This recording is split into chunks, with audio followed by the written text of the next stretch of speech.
Hello. Hi. Hi, everybody. Hello. Hello. Oh, it's a dad night tonight. It's a father night.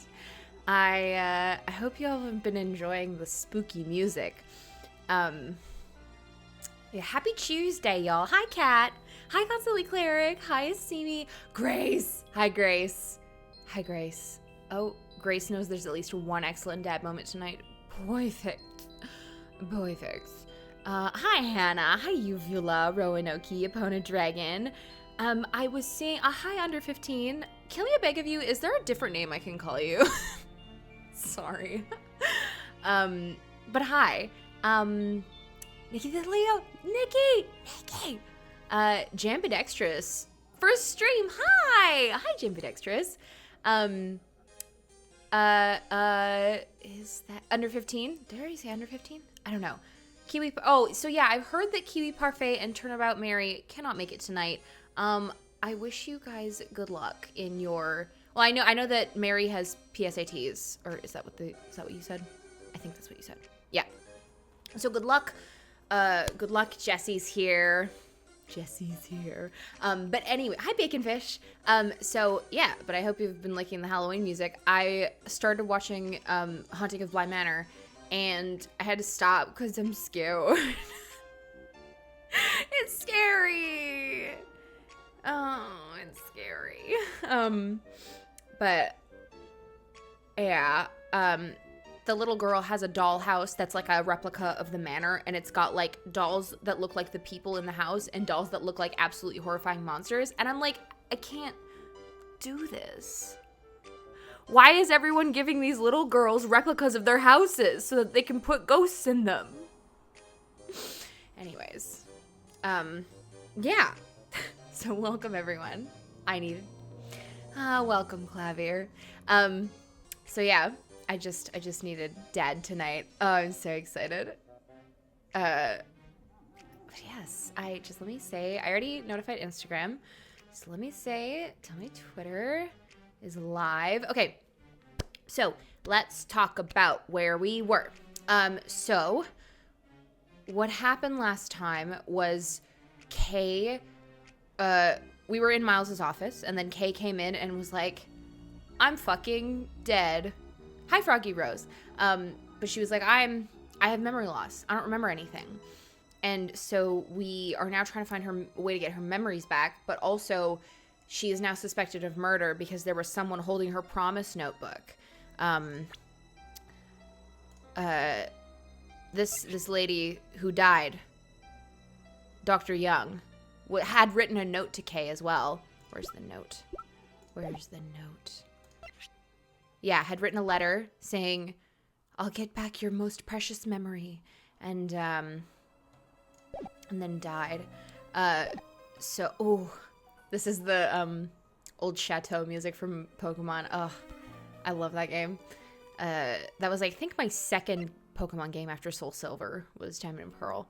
And then we have one from Kay that's like, thank you for helping with my plan. Get revenge for 12 years ago when she would have been like 5. So yeah.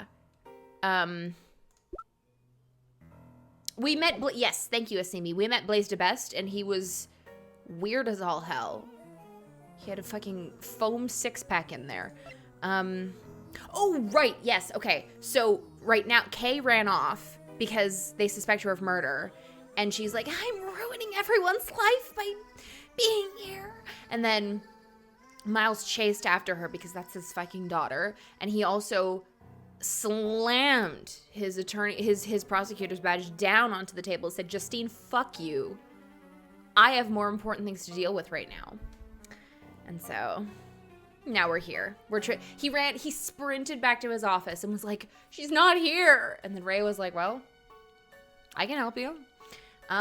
So yeah, I think we're all caught up to speed. Let me turn this off.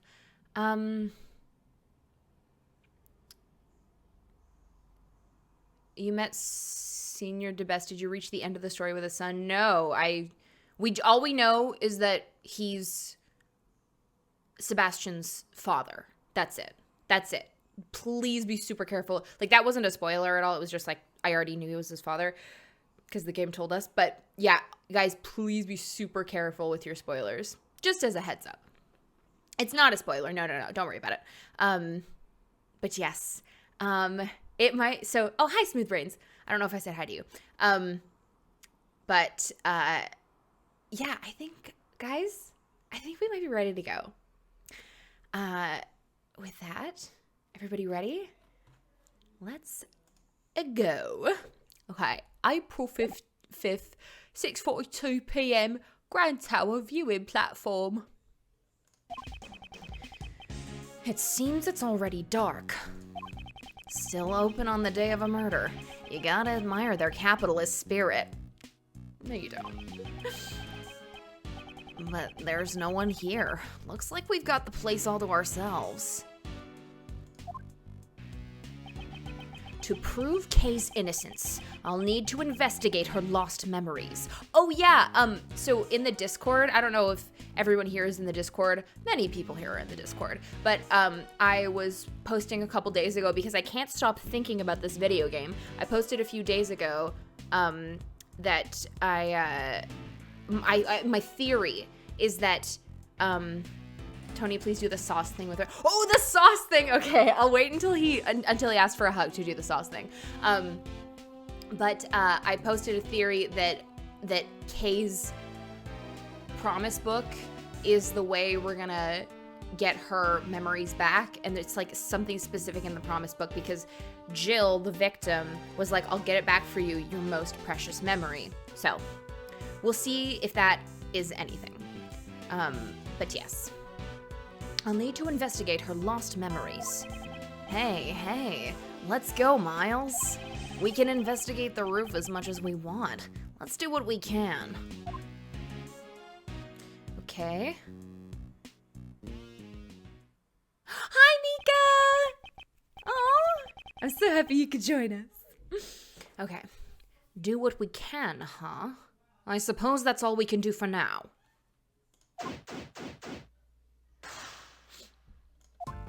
Grand Tower viewing platform. Okay. I don't have an assistant. Oh my god, the little like, you can't see me point at it, but in the beside the viewing platform thing where the assistant card usually is, it's just Kay's silhouette.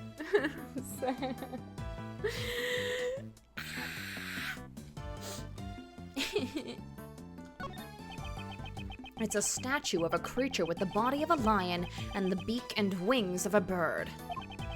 These statues seem to be guarding the entrance to this peaceful park. It's an immaculate work, down to the last detail. But since it looks so fearsome, wouldn't it frighten away the visitors to the park? Unemployed with no assistant and a lost daughter.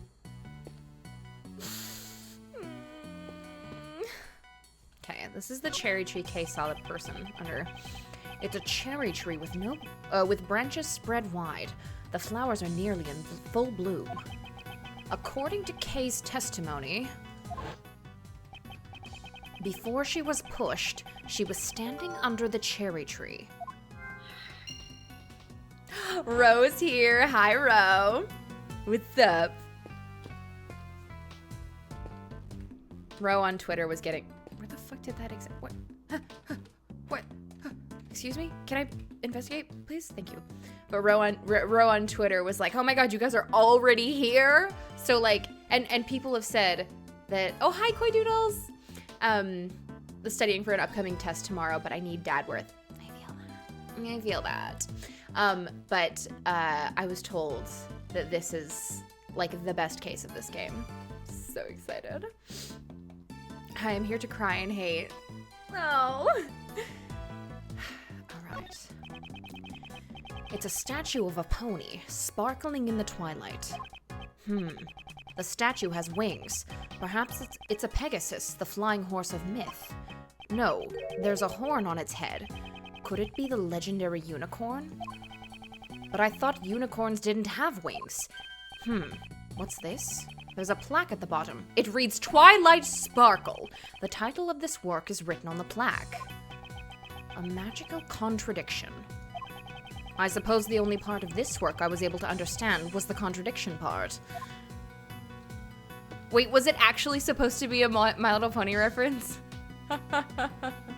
Oh my gosh. Testing out new pronouns at the moment. Can you guys refer to me as he, him? Yeah, for sure, Asimi. You got it. The person in the red raincoat who pushed Kay off the tower. She said they came toward her from the direction of the stand. Ugh. It's fucking Shelly the Killer or something. I don't know, I feel like that's too obvious because they said he was the red raincoat at first, but I'm questioning everything. Your voice is so nice, what the shit? Oh, thank you! Thank you very much, you're so sweet. I don't know, Fafukuk? I don't know how to say your name, but you're so sweet, thank you. From that we can deduce, Kay was pushed over the railing on this side. Okay. The railing is about as high as my chest. It's unlikely that someone could fall from here accidentally. There's some fun dialogue if you investigate the TV and the binoculars on the right side. Thank you, Grace. I don't see any particular problems with this railing. Okay. Oh, there they are. I didn't even notice them. The TV? I don't see a TV anywhere. Okay. If you insert a coin, you can use these binoculars to get a nice view of the city. I'm sure if Kay were feeling better, she'd be happily glued to them. Oh! Oh, the TV beside Karen. Oh, I see it now. I didn't realize what that was. For her sake, I must thoroughly examine every nook and cranny on this viewing platform.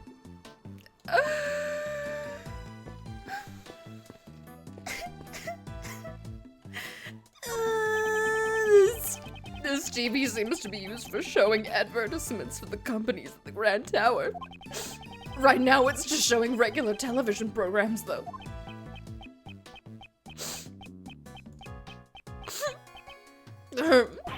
Wait, what am I watching this for? The Steel Samurai doesn't air today.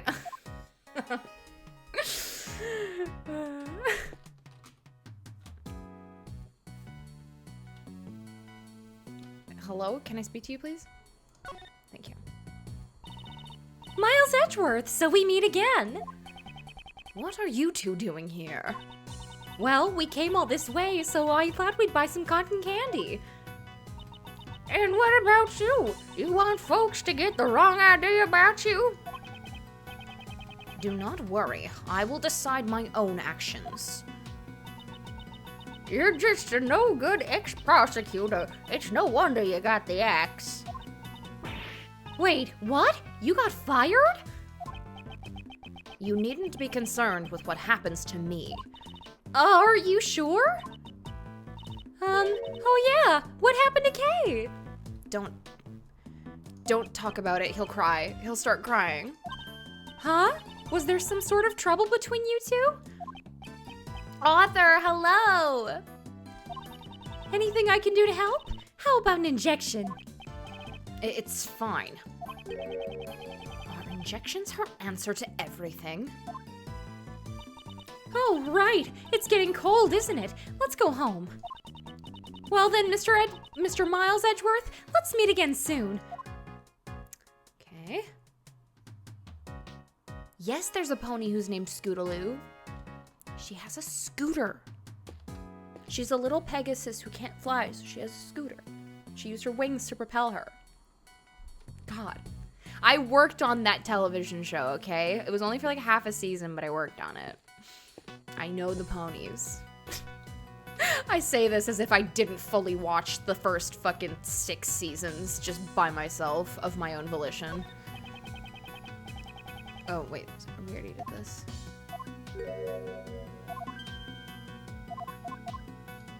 Sebastian Kins, all the Cutie Mark Crusaders. Oh. Excuse me?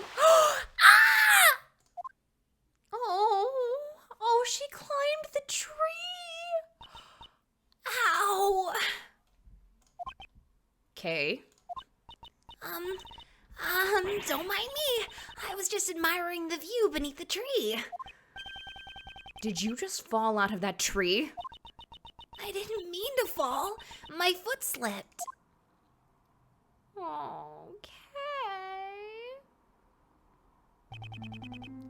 You're a suspect, and yet you remained at the crime scene. That's not a smart thing to do. Oh, I forgot. I forgot this music. Oh, I forgot this music. I forgot this music. I'm so sad. Even if you have memory loss, shouldn't you have realized this much? This whole time, while you were playing this silly game of hide and seek— Oh, she worried him. While you were playing this silly game of hide and seek, I've been worried sick about you. Oh my god. I'm getting that tattooed on my body. Oh my god. I'm actually— Oh my god. I actually am I'm legitimately about to cry. I don't know why that really did it for me. Are you angry with me? Of course I am. Answer me. What were you doing here? Did you think I'd let you off the hook that easily just because you have memory loss? That's not it. I came here because I thought I could get your badge back. What? If I don't regain my memories, you'll never get it back. I thought if I went back to where I lost my memories, then maybe I would remember. If I could just remember killing her.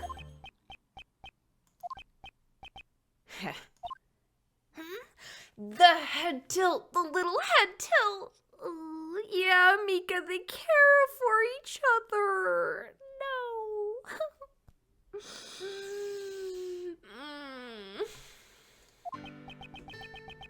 You're still the same as you were before you lost your memories. Your thoughts and actions have always exceeded my expectations. Without a doubt, you are the Kay Faraday I know so well.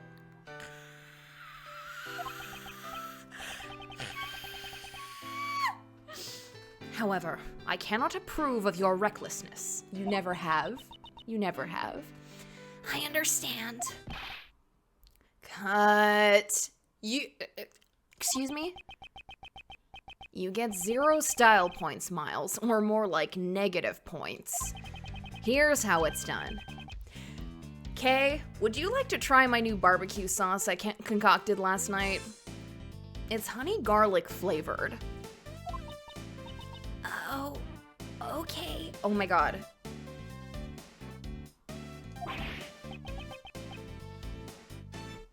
Not even barbecue Raymond can fix this. Oh my god. Oh my god, I hate this man so fucking much. Oh my god. Uh-huh. Well then. Mr. Shields! Thank you, Miles. It was just a joke, honest. She doesn't have to try my barbecue sauce if she doesn't want to. In the Discord, we were talking about, we were talking about Ray,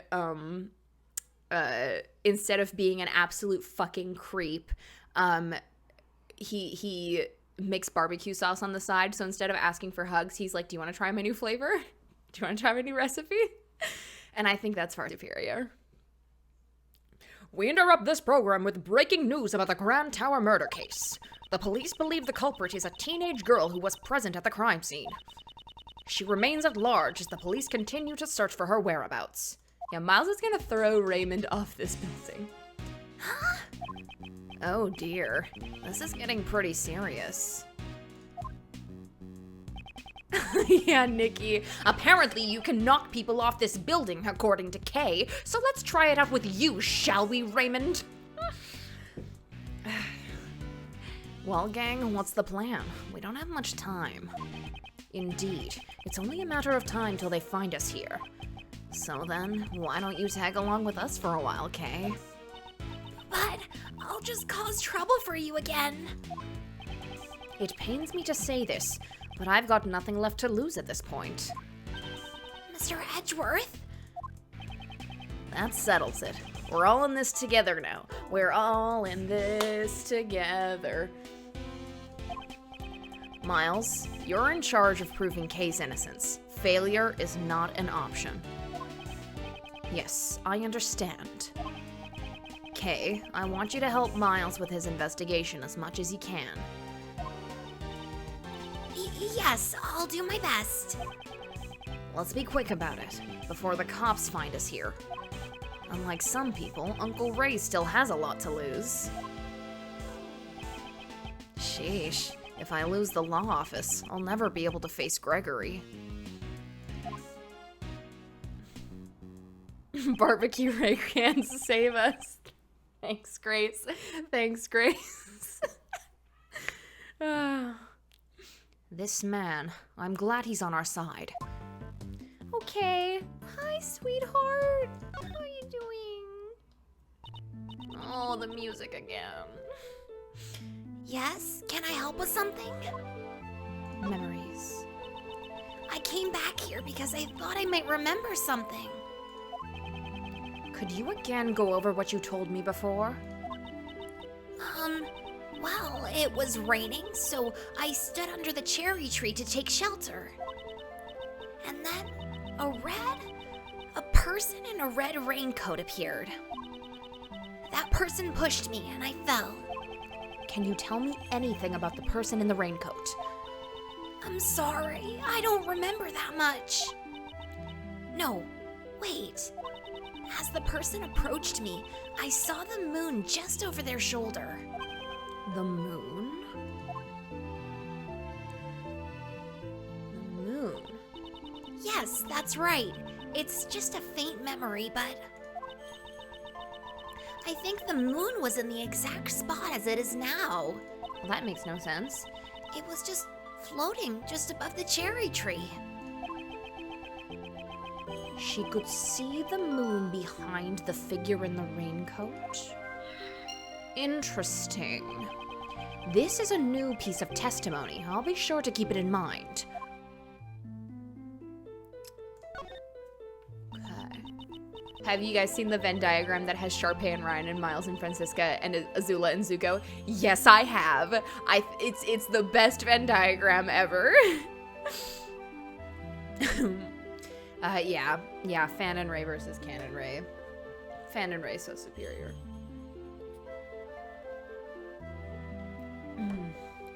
Mr. Edgeworth, for a while now I feel like I'm on the verge of remembering something. What? Is that true? Well then, please speak freely. Say whatever comes to your mind. Okay. I remember a faint scent. Scent is the strongest memory trigger. It was a wonderful smell coming from the counter of a food stall. I followed the fragrance only to find a perfectly sculpted burger resting on 2 golden buns. The tender and juicy patty made my taste buds sing with joy. Yes, I can remember what I thought at that moment. I want seconds. I don't think this memory has anything to do with the case, but maybe it does. Kay is Maya-kin right now, absolutely. Oh. Kay Faraday. You called yourself the Great Thief Yatagrasu. You prided yourself on being a noble thief who steals the truth. Do you remember anything about that? Well, Aha! Maybe I was called a noble thief because I won the Nobel Prize. That's Nobel, not noble. And they don't give prizes for thievery. I love you. Thief girl, I love you. Oh, I thought we may have had her memory book. Damn it, we don't have her memory book. Excuse me. I'm a tad phlegmy.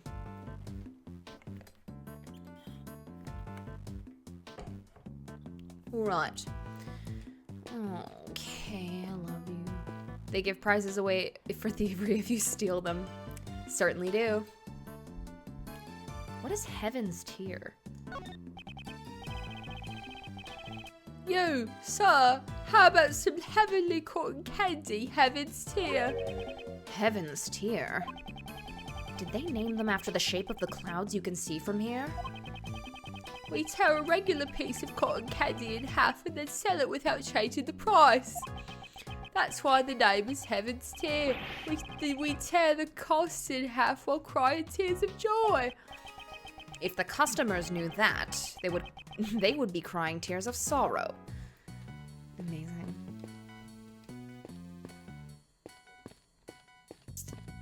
Now, what else can I examine here? I guess I can talk to Ray.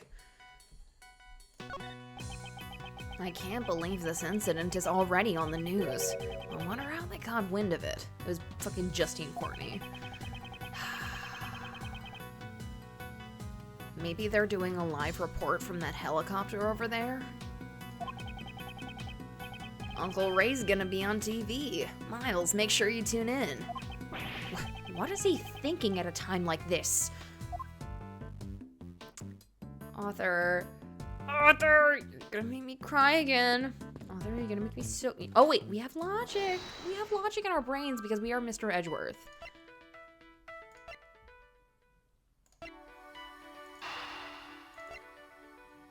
I'm gonna say it's this. Oh, never mind. Never mind, so... I can't see a clear connection between these two pieces of information. But it's gotta be logic. I'll need to think this over one more time.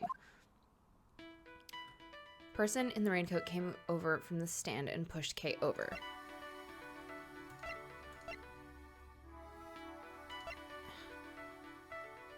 How long have you been streaming for? I've been streaming for... I started kind of 15 minutes before I actually start, so I've been streaming for about half an hour now. So, yeah. I feel like there's no more... I feel like there's nothing else to investigate. You know what I mean? I feel like we've investigated everything here. Yeah. Said they came towards her.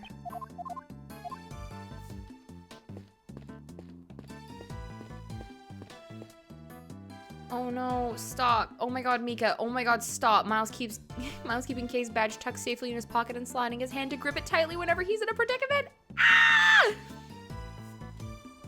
Mika, please. Please. Okay. I'm guessing we have to... Person in the raincoat came over to stand and push Kay over. Where was she standing? I'm gonna do this. I don't feel like losing. I don't feel like losing at logic. Damn it!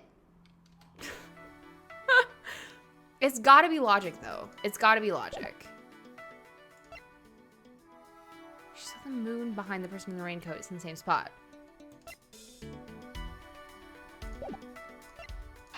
Okay. It's gotta be something about, like, because the moon is behind the cherry tree, so she couldn't have been standing under the cherry tree. Like, there's gotta be something about the placement of the moon here. Please, Mr. Edgeworth, please. Did I already do this one? I feel like I already did. No. Oh, I feel so stupid! It might be because I'm, you know... I made myself a little concoction earlier. It's quite delicious. Okay. So person in the raincoat came and put from the stand and pushed Kay over. Kay saw the moon behind the person in the raincoat. It's in the same spot tonight. Mr. Edgeworth, please, we just want to be as smart as you. God. Did I connect these two? Let's try it. Let's just go for it. Whatever. Oh, thank you. Okay. If I recall Kay's testimony, a person in a raincoat approached her from behind the candy stand. Then, this person supposedly pushed Kay over the railing, opposing the stand. Moreover, Kay said she saw the moon over the person's shoulder. However, earlier I confirmed that the moon is floating in the opposite direction. Yeah. And on the night Kay lost her memories, it seemed the moon was in the exact same spot. Therefore, the positions of the moon and the person in the raincoat don't match up. Her memories have probably become confused. After all, had she actually been pushed over the railing, she couldn't have survived the fall. Perhaps I should question Kay's memory of where she fell. Okay. Okay, and that's gonna match up with the other. That's gonna match up with this. There we go. Kay was not pushed over the railing on this side. After all, if you fell from here, you wouldn't even be alive in the first place. Miles, listen, he's saying it so casually, but I know he's freaking out. But I'm certain I was standing under the cherry tree. If I fell, then the only place I could have fallen was over the railing. Well, maybe the ground just opened up from under you and swallowed you up. The ground here can open up? How? No, it was just a joke, Kay? Please don't take it so seriously. Ray, she's vulnerable right now. No, strange as it may sound, that may actually be the truth. Even if it's only a small chance, it matters not. Let's try searching the area around the tree. Okay. Let's try searching around the tree.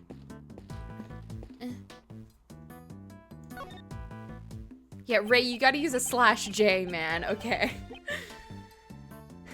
Kay could not have fallen over the railing. There must be something around here that proves it. I won't rest until I've inspected every suspicious-looking nook and cranny. This is... It looks like a maintenance hatch.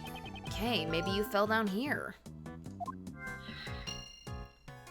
They should have made more sprites for Miles in this case. Whenever they make new sprites, it's so impactful. Yes! Oh my gosh, I would have loved to have some new sprites for him in this case. Nah, just kidding. There's no way something like that could happen. I'm sorry, I just can't remember if... No, that was just a joke. No need to take it seriously. Ray, use a /J. Right, so when should I take you seriously then? When indeed? Well, if you jumped into...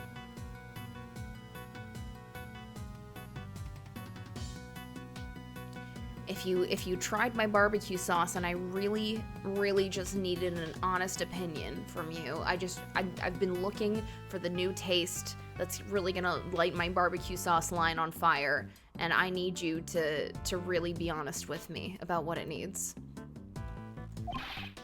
Mr. Shields! Come on, Miles. It was just a joke. A joke. Oh, I get it. No one ever takes you seriously. Ouch. That stung a bit. Good. Fuck. Is that it? Oh, petals? Flower petals are scattered all over the ground. The blossoms are not yet in full bloom, so the strong winds up here must be the culprit. Personally, I'd appreciate it if they spent a little more effort cleaning these petals up. Yeah, Kay roasting. Yes, Kay. I think...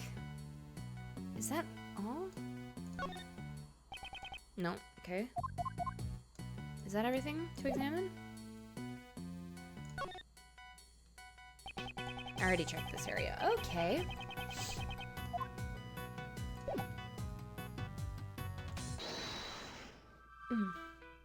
Oh, we don't have anything. Well, okay. Never mind.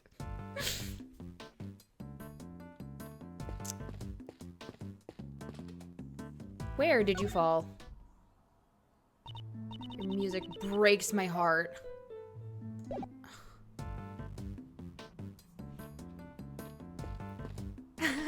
Yeah, cook him alive and baste him with his own barbecue sauce. Yes, the hive mind today is absolutely immaculate. Loving to see it. We love to see it so much. Okay. Is this just gonna give me the Twilight Sparkle thing? Yeah.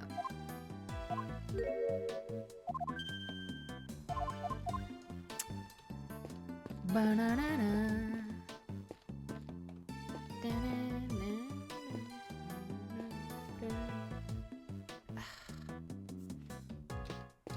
Have I not inspected somewhere?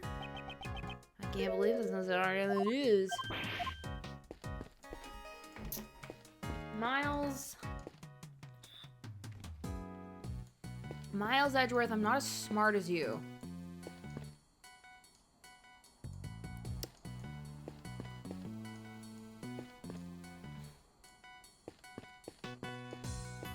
Oh my god. No. Do I have to? Okay, I feel like I have to present something to Kay.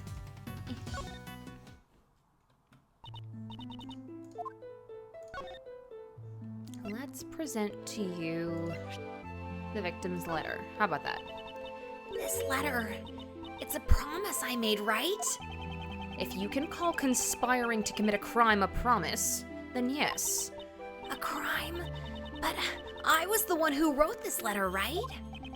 This letter is not handwritten. We cannot be certain that you wrote it. Is that so?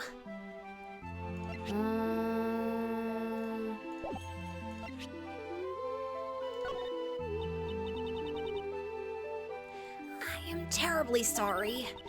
Even if you give me that, I still don't remember anything about you. No, I wasn't planning on giving it to you.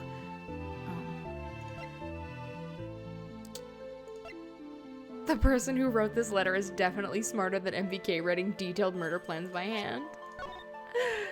What an idiot. I've been thinking about Turnabout Goodbyes. I love Turnabout Goodbyes so much. Shit. Being smarter than MVK is not hard. Okay. Damn. The fuck? Am I missing something? Am I just like not seeing a part to investigate or something? Am I blind? Am I blind and stupid? Ray, please tell me what to do. I hate you so much. Tell me what to do. Oh my god. We only have one piece of logic. You have to reinvestigate something. Okay.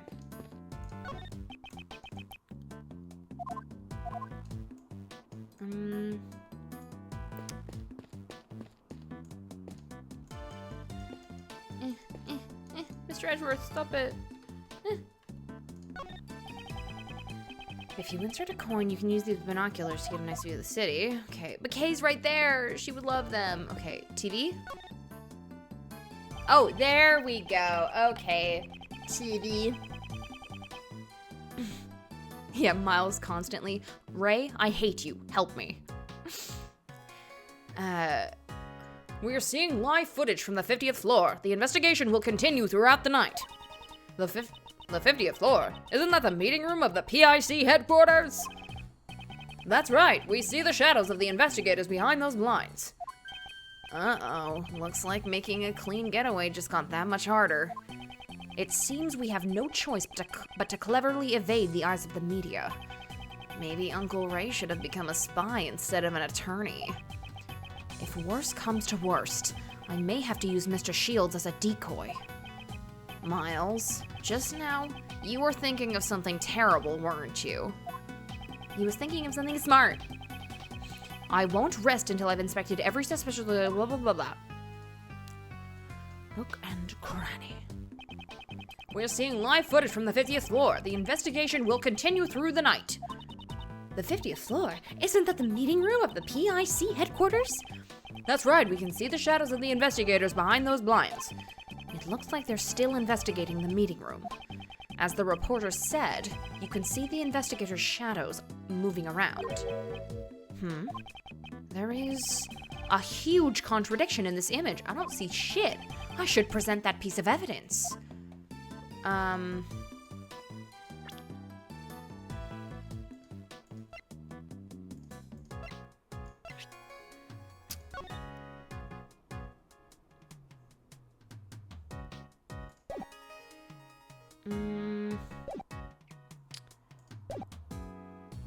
There's a oh, no, gosh, I didn't want to fucking... Now... There's a huge contradiction, huh? Keycard record. No. Wait. What time is it now? Am I supposed to be able to... I feel like the hands on the clock are wrong.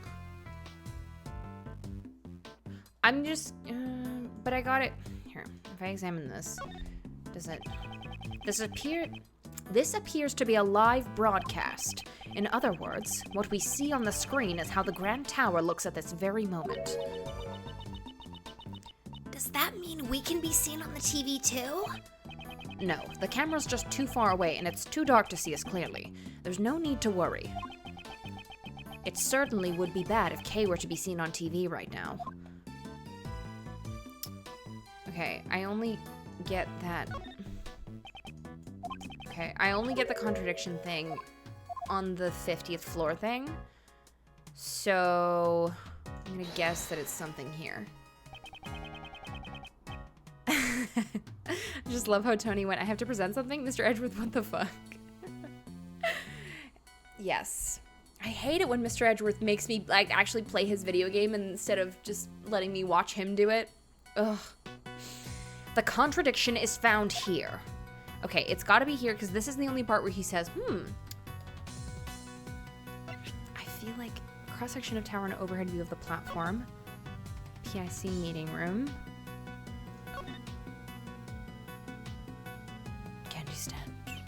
Candy stand. Candy stand.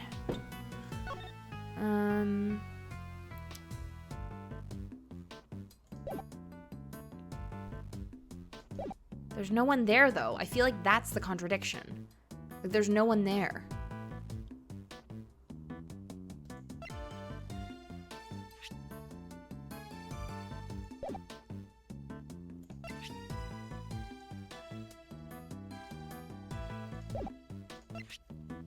A keycard record for the PSC meeting room, but it would be an old...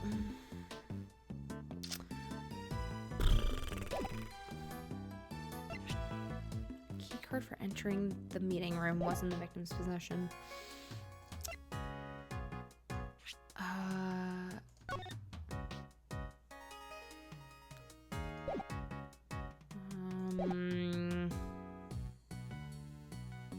I said, oh, Mikeko, we're really in it now with a friend, and I forgot they had no idea what I was talking about.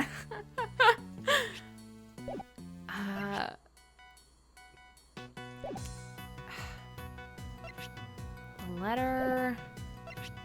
Hold on. No.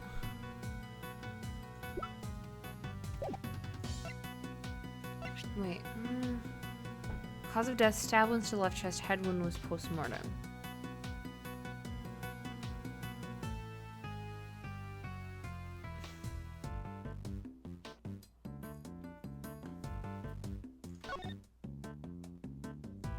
The victim's body was discovered in the PIC meeting room. The estimated time of death is sometime between late last night and midnight. Cause of death was stab wounds to the left chest with a candelabra. Head wound was post-mortem. Burn mark on the victim's hand. Okay.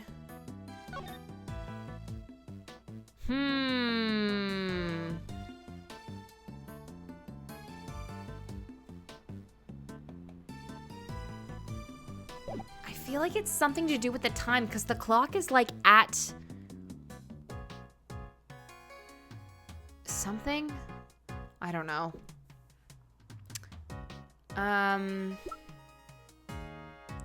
Nikki, I wouldn't mind a hint as a treat. I've just given up the idea that I'm gonna play this video game by myself. It's too hard for me. It's too hard for me. The hint is that Mikeko was the murderer all along. God damn it. Don't kill people.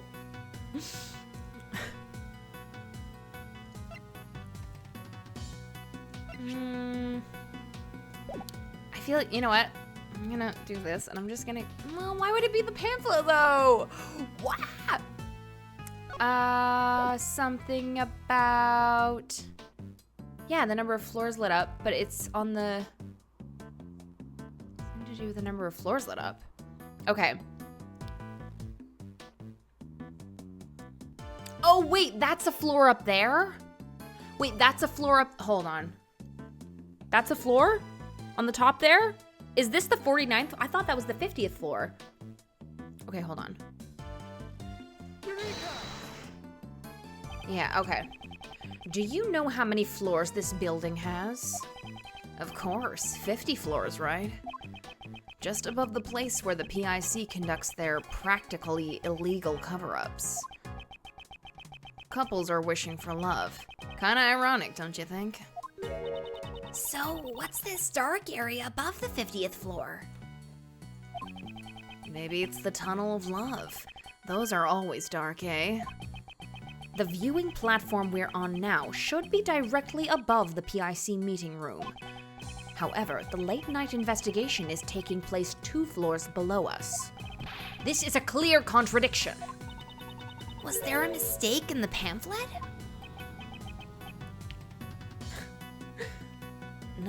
No, rather... It's more natural to assume this building has a hidden 51st floor.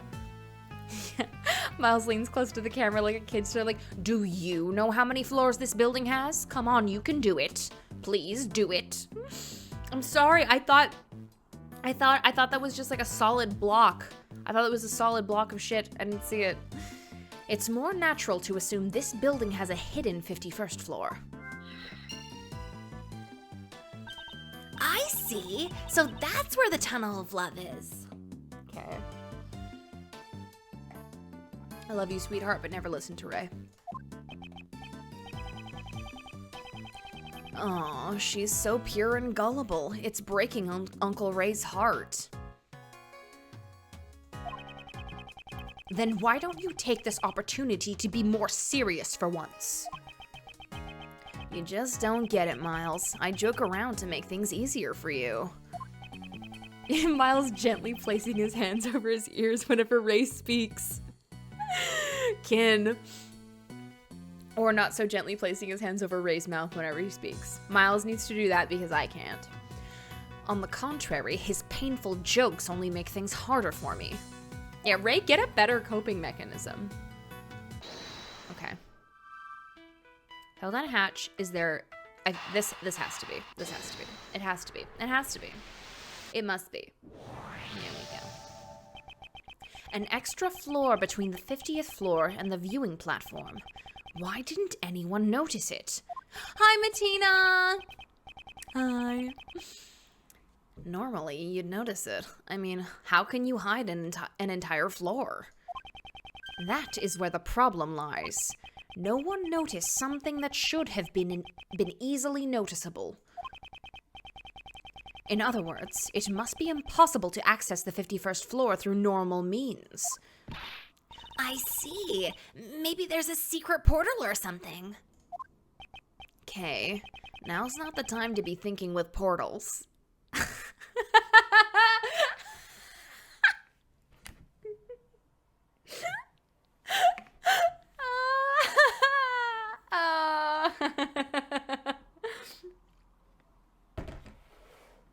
Beautiful. Beautiful.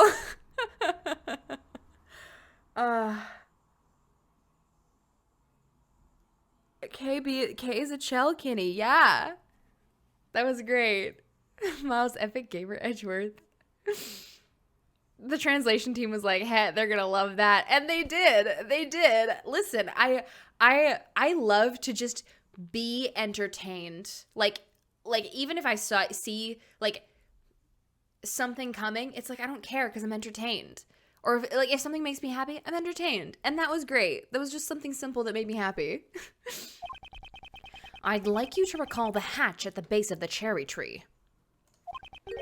Isn't it normal to assume there's a room on the other side of the maintenance hatch?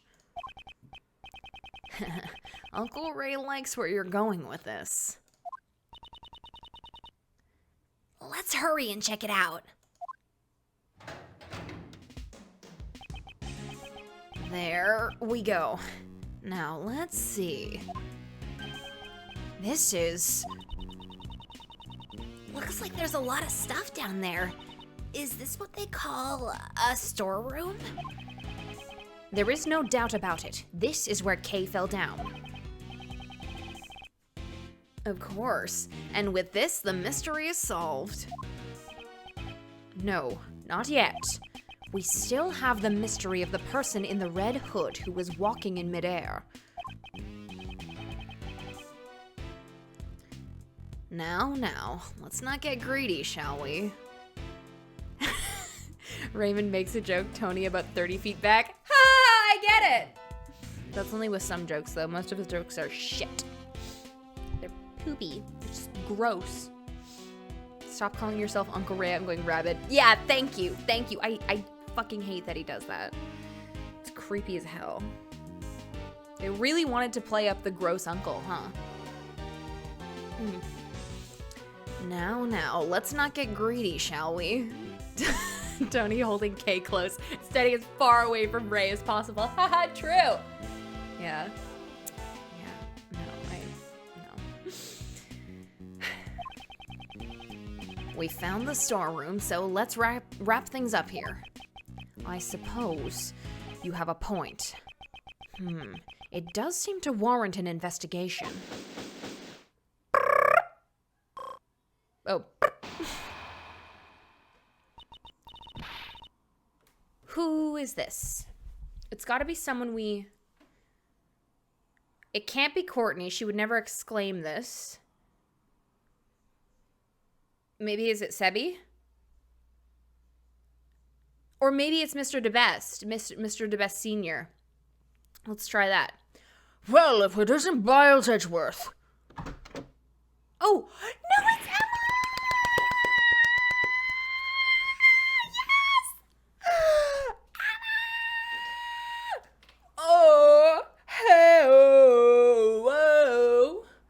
Emma! Well, if it isn't Biles Edgeworth. Emma, what are you doing here?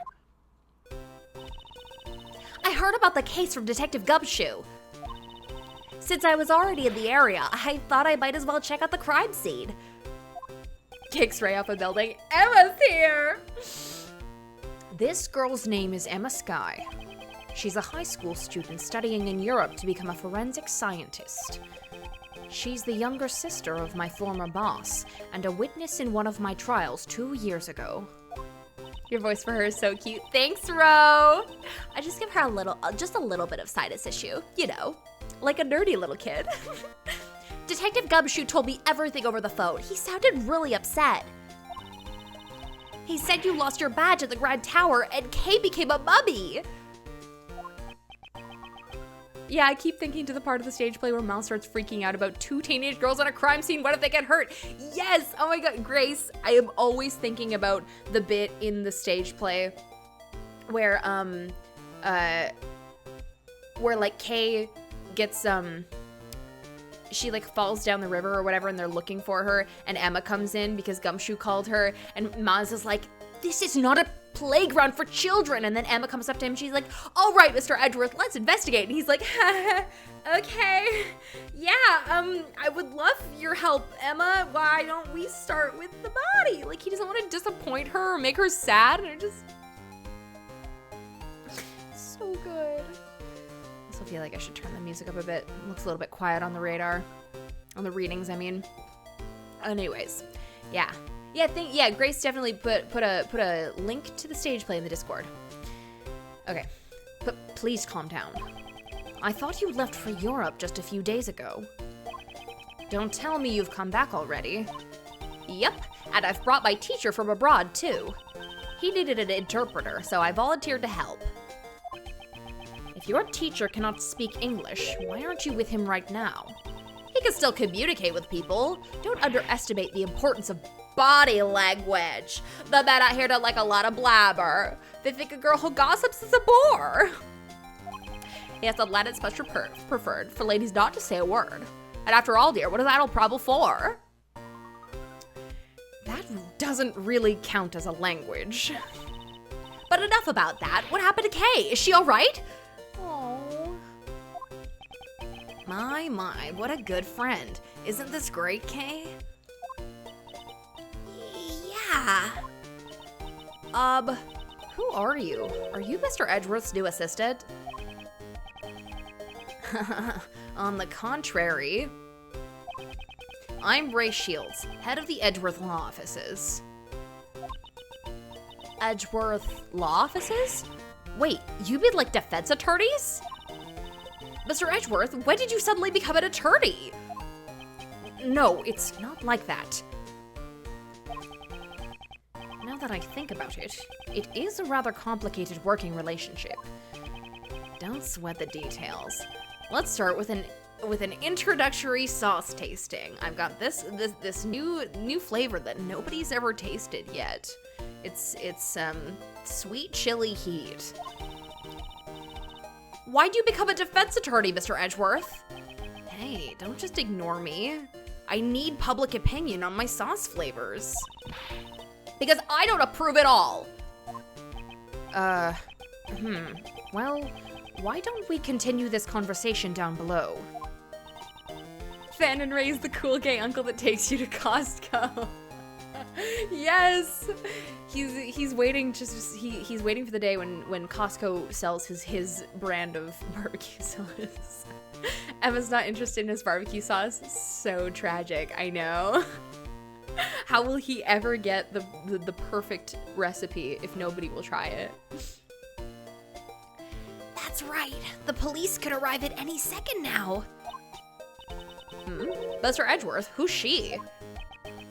Emma, you don't recognize her? I'll explain later. First, we have to go down the hatch. Ah, okay. Guess I'll be joining the defense team? I'll explain about that too. Well then, let's go to the storeroom. To be continued immediately. Savings for quitters! Though that being said, the simulator kind of scares me sometimes, so I'm just gonna save. October 13th. I'm gonna save that. April 5th, 7:06 p.m. Question mark, question mark, question mark, question mark, question mark, question mark, question mark, question mark, question mark. It's pretty dark down here. I can't see a thing. Watch your footing, Emma. Ouch! I think I hit my head. Okay, be careful not to slip. Take your time coming down. Oh.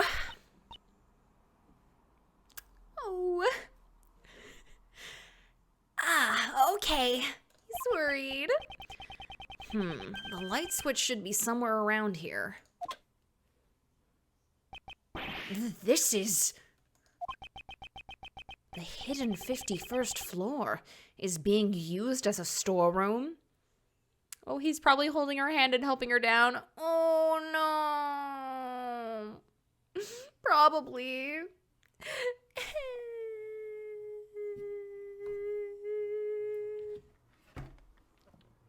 It's so sad. I'm so... Oh my god. Grace, no, you're gonna kill me. Oh. The Dadworth channel in the Discord is gonna be so fucking lit tonight. I'm gonna get drunk on the rest of my Baileys and then just down all night. The hidden 51st... Okay, it uses a storeroom. We'll need to investigate it thoroughly. Oh my god. You are all killing me. Oh, you're all killing me. Hannah, I'm gonna die. Grand Tower pamphlet data updated in my organizer. I need to play this video game. You guys are making me gonna cry. Mr. Edgeworth, please tell me about the case. Right then, where should I begin? Yeah, what if this case makes Kay afraid of heights? I feel like nothing could really break her spirit that easily, though. Like, I feel like... Right, Clav? Like, she's strong of will and spirit.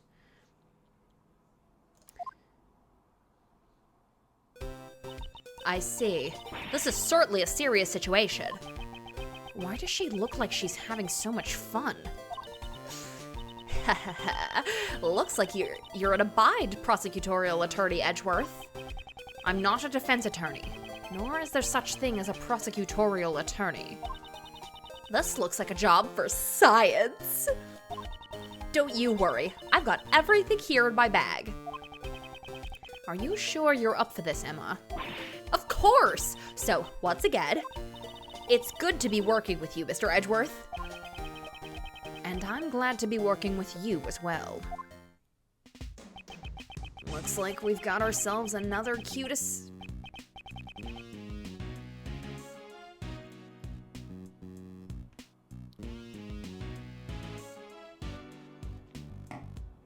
Looks like we've got ourselves another assistant. So, what's the plan? That lift looks pretty suspicious to me.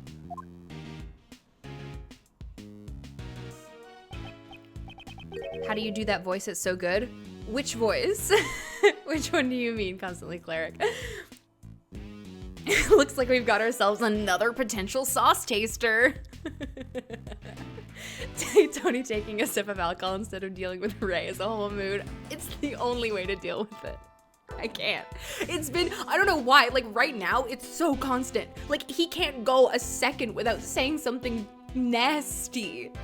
Like nasty. Like, anyways, let's continue.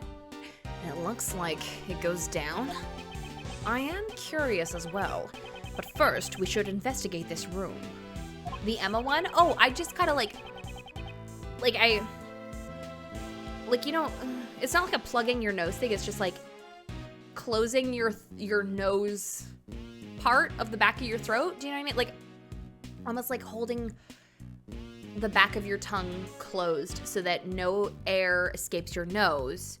It just like if you're imitating someone with a stuffed up nose, it's just like making sure no noise comes out of your nose. But yeah, it's fun to play around with. Okay. Okay, if you find out anything, be sure to tell Uncle Ray. Ray doesn't say choose to meet you, he's like, sauce to meet you. Yeah, the soft palate. My actual real father is here. Hi, Papa.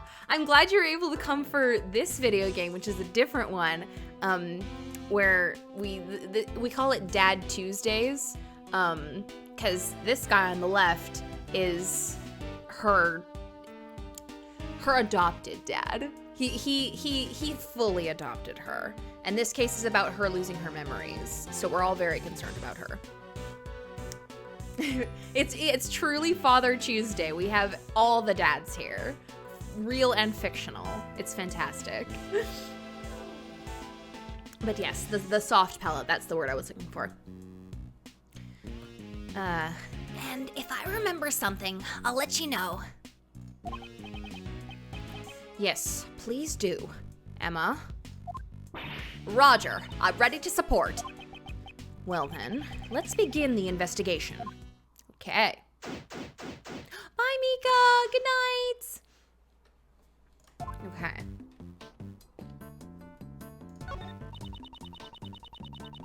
Yeah. Pa, you'll pick it up. It's fine. It's not hard to really get into it, you know? Don't you think it's kind of creepy how all these masks are lined up at such a dark place? Emma, are you not good with horror movies? No way! Horror movies are so unscientific. So she's scared of them. I won't rest until I've inspected every suspicious-looking nook and cranny. There's already one right there. We got the mask. This mask, we got a missing mask, and there's a mask for Kay. Kay's got a mask. Various masks are placed here. There's even one of the Steel Samurai. Indeed, these are fairly high-quality replicas. Scientifically speaking, it's just a bunch of random masks. It certainly does look like a hodgepodge of it certainly does look like a hodgepodge collection of masks. Gosh, this hook is...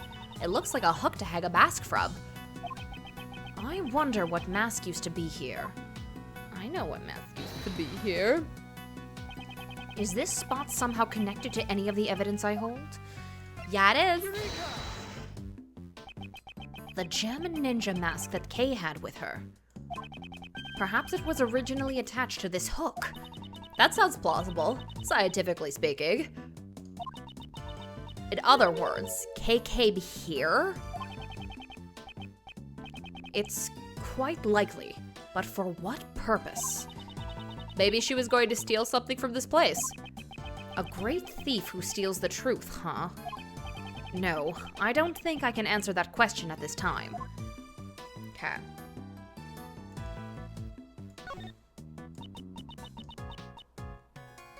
This mask is...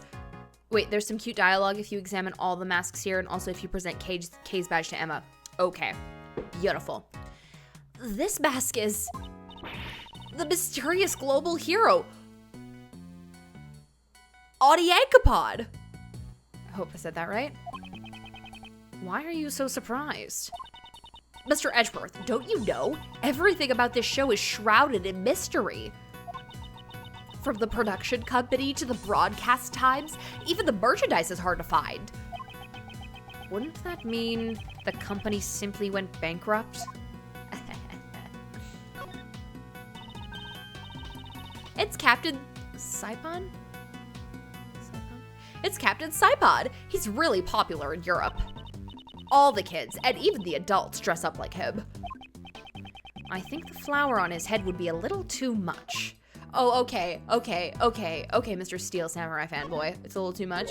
Okay. What TV show are these masks from? I'm not very familiar with it, but I believe it's called The Students of the Starry School. Each member of the class is a hero of justice. So I guess those red and white caps are a part of their school uniforms. And maybe the number of eye slits on the masks corresponds to their class rankings? Miles judging every show aside from Steel Samurai. You know he would. Yeah, okay, Mr. Cravat. Okay. See, the one on the left is ranked number 1, and the one on the right is number 2, and so on. Oh, I see. So that's how it works. If that's the case, the student with the lowest rank would have a mask full of holes. Well, I guess we'll have to watch the show to find out. Oh dear, I'm going to have to watch another children's TV show. How tragic, how sad. I don't have time for this in my busy schedule. Oh, okay.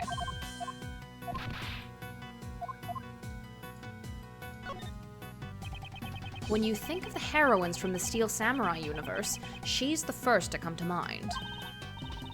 That's right, I love the Pig Princess too. Emma, you watch this kind of show? Yeah, of course. You like it too, don't you, Mr. Edgeworth? No, I wouldn't go that far. I only post on the Reddit every single day. Really? Since you had a Steel Samurai figure in your office, I thought for sure. Yeah, so even Emma has noticed it. If you didn't want anyone to notice it, then don't put the statue up. Just have it in your house. Why would you have it in your office if you wanted to keep it on the down low? Miles, please. Please, sir. Miles, it's huge. It's a huge statue. The Steel Samurai, warrior of Neo-Old Tokyo, and the Nickel Samurai. The Nickel Samurai always seemed kind of smug by comparison. And his slender build doesn't look cool at all. I definitely prefer the steel samurai. It seems she has good taste.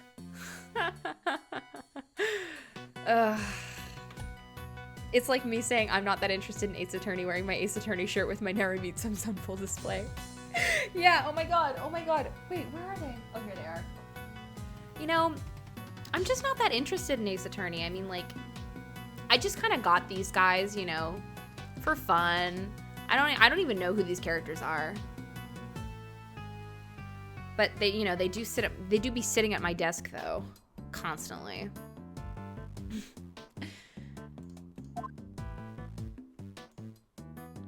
Okay, is that all the little mans? Okay, is that it? These are murder case files. What are those doing here? By all rights, they should be kept at the prosecutor's building or the courthouse, but it would seem that someone has removed them. Something is afoot, and we are none the wiser. Miles has a Steel Samurai Tumblr blog. When people find out he runs it, they're always like, the chief prosecutor? Like the chief prosecutor, Miles Edgeworth?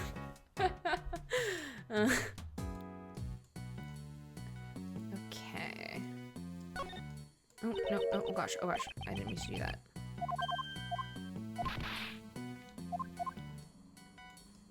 I think we're good. Let me just make sure.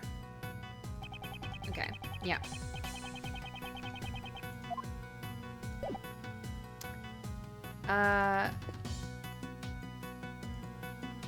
Emma, do you have anything to say to me? Emma, oh, I can just click on her. Ask me anything you want. Since Kay's the suspect, I can't just stay silent. I feel the same way. For now, we should calm down and search for clues. No. After thinking it through scientifically, I've come up with an even better plan. I'll just give Kay an extremely powerful electric shock to her head and see if that will jumpstart her memories. Well, that seems a bit, no, quite dangerous. I would prefer to go with my proposal to calm down and investigate this room. Emma, please. Is that so? But in science, a bit of danger always comes with the territory. That's not exactly what you would call a bit of danger. Emma. I came back here for a while as my teacher's translator, but normally I study in Europe. That's right, to become a super forensic scientist. That's admirable. Endeavoring to learn is the duty of a student. Yes, in order to excel in both academics and athletics, I've even taken up sports. For example, the competitions they have during sports day. Oh, I wonder what sort of competitions she's referring to. Unlike America, Europe has extremely tough, manly sports, and, well, I'm sure you've heard of the War of the Eyeglasses, at least. I've never heard of it before in my life. Miles doesn't watch. Does this look like a man who watches sports? No. These are... What is it? The items displayed on this shelf here, if I recall correctly. They're all evidence from past cases that I was involved with. What are they doing here? I guess that would make this place the PIC's evidence storeroom, huh? These items should be kept in the care of the police. Don't they keep evidence in the prosecutor's office? Only for current trials. However, once a verdict has been reached, the evidence is transferred over to the police department and stored in the evidence room. But it looks like the evidence has been stored here instead. There's no point in worrying about it. For now, I should try examining everything. Iron Infant has good dialogue if you examine him. Nice. Oh, sorry, Grace, what was the other thing I was supposed to present to Emma for good dialogue? Was it Kay's badge? I don't know. It looks like some of the evidence have tags in front of them, and there are numbers written on the tags. Maybe they're ID numbers of the evidence? Kay's badge. Okay, cool. Thank you. No. Based on how large these numbers are and the nature of these items, I'd say these are prices. See, that's what I thought too. Fun fact, this case is a bunch of callbacks to previous cases because this game was created for the 10th anniversary, I believe. Oh! Oh, yeah, I recognize the lamp there or the lantern from the first Investigations game. I recognize the perfume bottle. Oh, the Iron Infant baby was from, last case of Investigations. I believe. Prices? If that's the case... Wow, these are ridiculously expensive. She seems more concerned with the high prices than the legality of this whole affair. The evidence on display. I should inspect every nook and cranny. Every single one. That's strange. Only this one spot is empty. But it still has a price tag, just like all the others. Indeed. Furthermore, there is a part of this cloth that is not covered in dust. Perhaps something was placed here not long ago. I see. It sure seems like it. But... what could it have been? This star-shaped mark in the dust. I wonder... Oh, is it one of the glasses? Or, sorry, not the glasses, the teacups? Could it be related to a certain piece of evidence? Oh, and this is the Bubblies ink. Okay, Iron Infant. What a cute doll! Kinda looks like the Steel Samurai. It's the Iron Infant, son of the Steel Samurai and the Pink Princess. He was destined to become a hero of justice from the moment of his birth. So much pressure rests on his tiny baby shoulders. Miles. Miles, stop talking like me. And yet he carries himself with a grace and dignity that belies a toddler of his age. Hello, Mr. Edgeworth, are you even listening to me? Of course I am.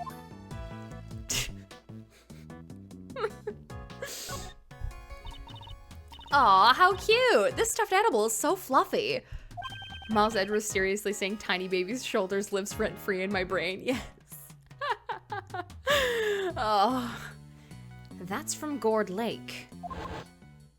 Oh, yeah. It should be in the care of the prosecutor assigned to the case right now. Why is it sitting here in a place like this? Huh? This little guy's missing his left horn. His left horn. I'm pretty sure it was already missing when I first saw it. Yeah, exactly. Miles sobbing. Look at his tiny baby shoulders. He carries the burden of the world on them. And Phoenix is like, what? What? Oh, Miles pointing at Kay. Look, so much is resting on her tiny baby shoulders. I'm so sad right now. That this must be a defective product. I demand a recall. Now that I think about it, giving a broken toy to a country's president does sound strange. Stuffed animal data jotted down in my organizer. Okay. Is that it? This storeroom contains items to be sold, doesn't it? It's unfortunate, but it's unfortunate, but the possibility seems quite high. I suspect some nefarious individual has been selling evidence here. And people actually pay money for this stuff? Apparently, some people do. The price tags are proof. Different strokes for different folks, I guess. Yeah. Look at her. She's a tiny baby. She could never hurt anyone. She's so small. Mr. Edgeworth, I'm 17. Tiny baby.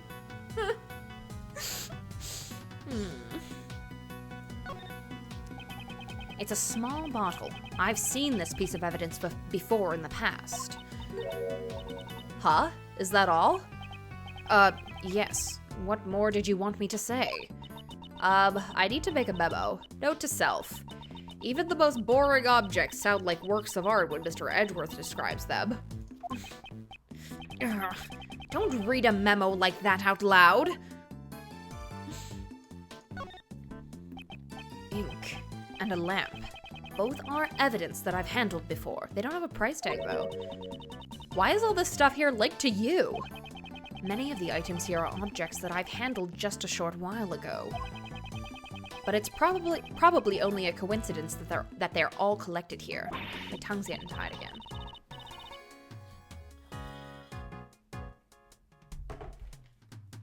A coincidence? I never thought I'd hear you say that word, Mr. Edgeworth. No matter how improbable, if it fits with the facts, then we must accept it as the truth. Isn't that the same with science? Aha! We should discuss science in detail someday, Mr. Edgeworth. Okay. This mannequin. I've got it! According to my scientific reasoning. This is something you encountered in one of your past cases, right? No, it's not. This is the first time I've seen this mannequin. It seems completely unrelated to the other objects in this room. There's no price tag in front of this mannequin either. So then, why is it here?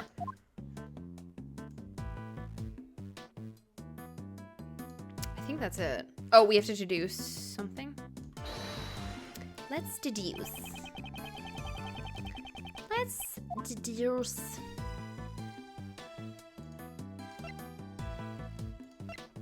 Oh, hey! The candelabra! There we go. This dust pattern matches up perfectly with the base of the candelabra.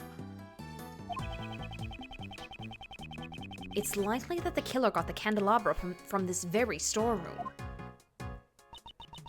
Does that mean the candelabra was also a piece of evidence? It's quite possible. However, that is not the issue here. The murder weapon originally came from this storeroom. We must keep that in mind. Okay. So I'm good right now, right? I already checked. Okay, cool.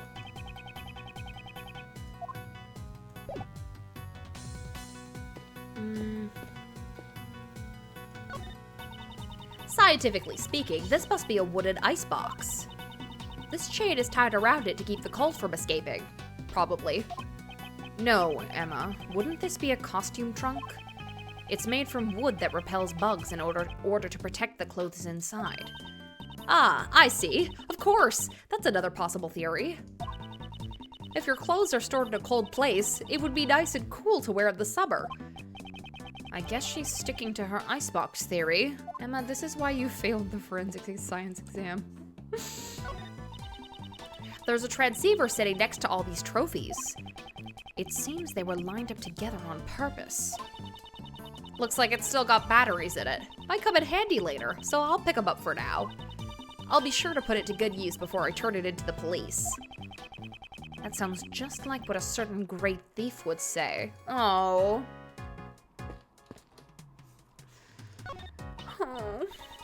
Wow, talk about bad taste. I've never seen such a gaudy desk before. Just what kind of person would use something like this? It's gonna be Miles. It's gonna be an exact replica of Miles's. It's gonna be Miles's. The tabletop is being supported by 4 naked men. The design is quite painful to look at. Okay. It certainly is in poor taste. Maybe this is also related to one of your past cases. No, none of the cases I handled involved a person with such bad taste. Or at least I hope not.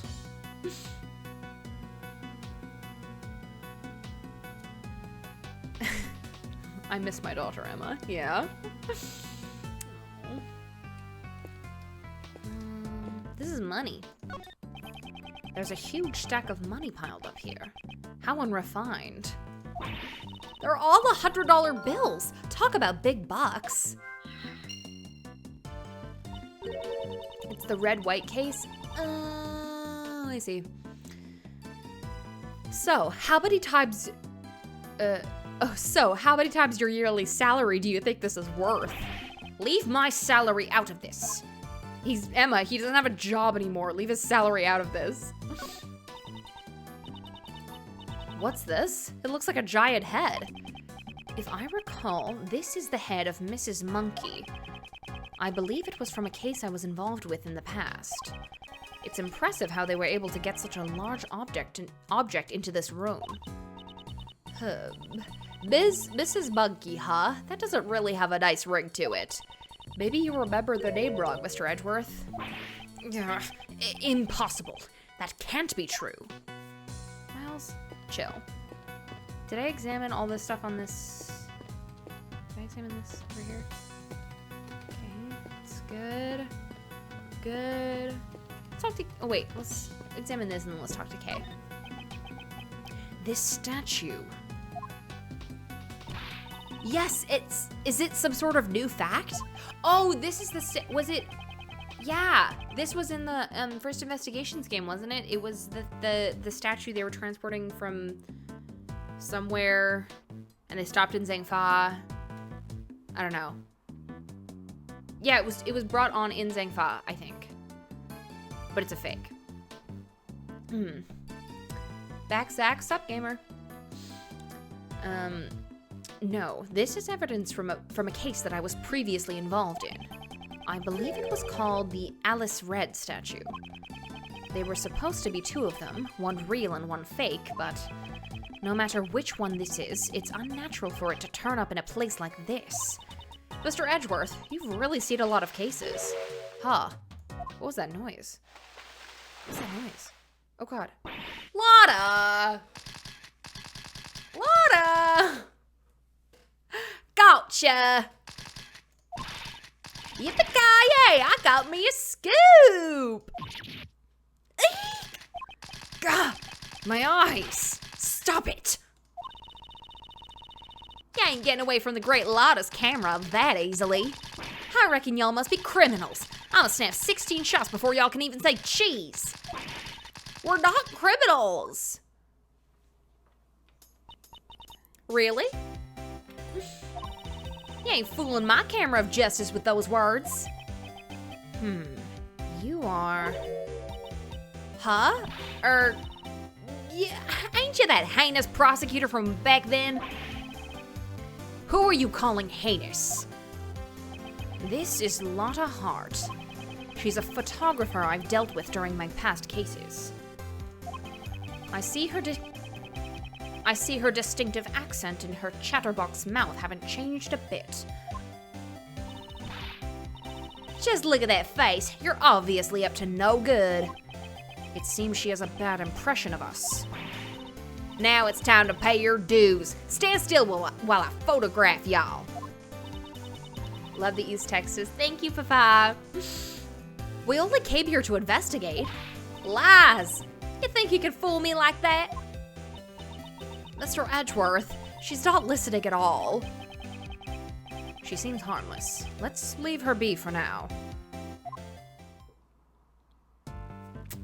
I want to talk to Kay. I want to talk to my daughter. Your theme is gonna make me cry every single time. Kay, I love you so much. Yes, can I help with something? Oh. Oh. Okay, it's just the same stuff. Okay, well. Ray, what's she looking at? Oh man, Uncle Ray's heart is pounding up a storm. Surround.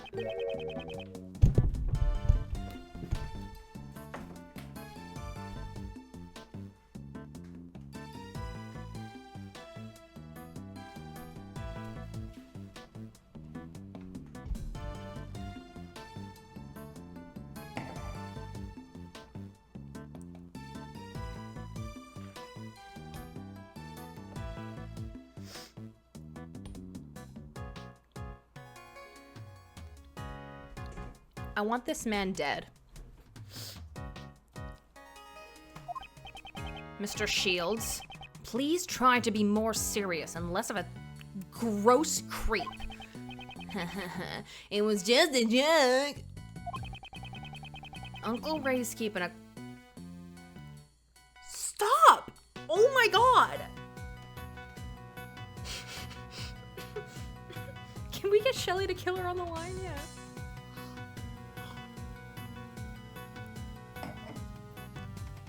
Uncle Ray's keeping a close watch over his pocket sauce, just in case any new taste testers come up.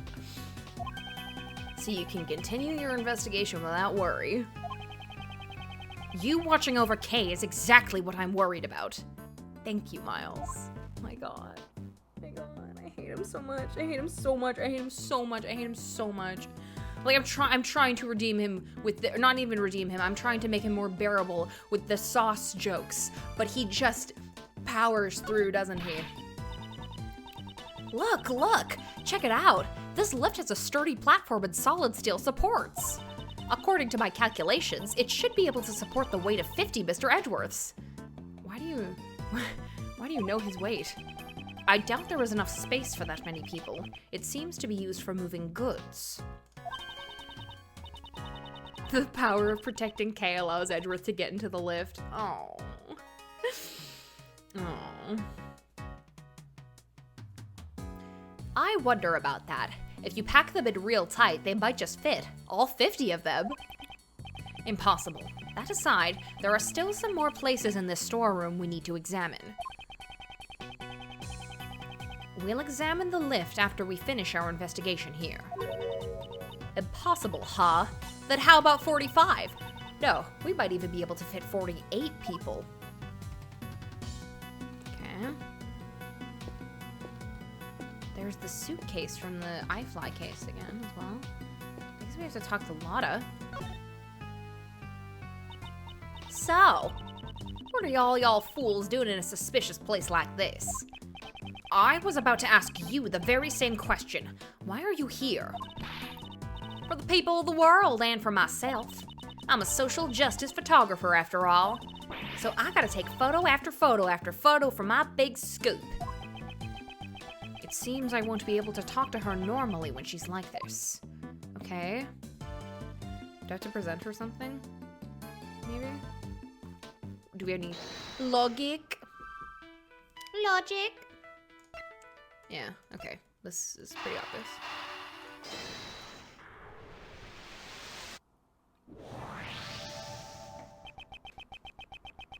From the price tags attached to the pieces of evidence and that huge stack of cash, it's clear that the buying and selling of evidence was being carried out here.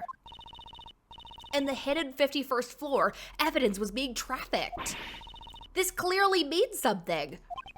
It seems further investigation is needed about the dealings that went on in this place. If only there was a witness, we could just ask them. A witness. Was Lotta camped out here?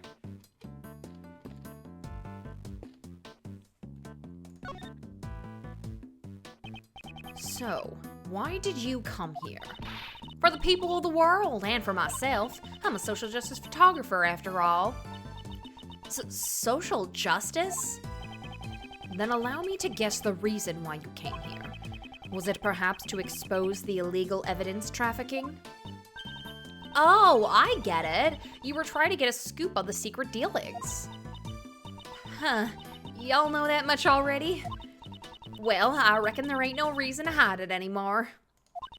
My sources tell me there's some kind of black market auction being held around these parts. What did you say? So then, all this evidence here is... Yep, they're the goods for the auction. There's a lot of dirty money flying around here. We just established this. I wanted to try and catch it with my own eyes. My source gave me a whole bunch of info, but I figured just hearing about it ain't enough. Seeing is believing after all.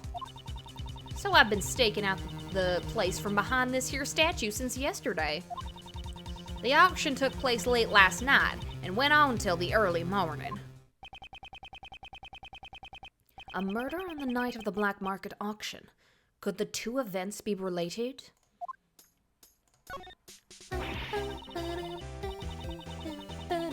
Black market dealings in the Grand Tower. Oh. Black market dealings in the Grand Tower. Guess I really hit the mother lode this time. Were all the items in the auction pieces of evidence? There was some normal stuff too, like stolen art and the like.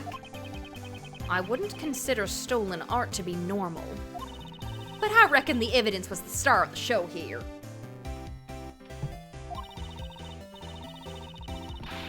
These folks are law fanatics trying to get their hands on the latest goods from the police. So that's what you wanted to get pictures of, Miss Hart. Pretty much. They were meeting right under this very storeroom. so I watched him from up here. You said you were here since yesterday. Did you witness the entire event? It was a black market auction after all. They followed a fairly detailed procedure. First, the participants entered the storeroom from the viewing platform one at a time.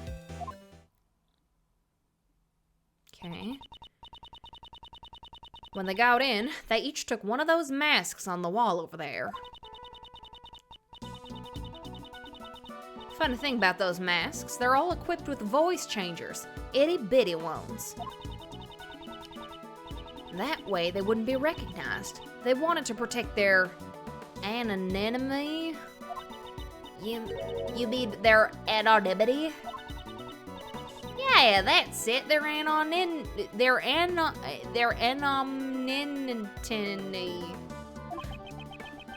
Why not just say identity and make things easier for all of us? After putting on the mask, they'd go down the lift.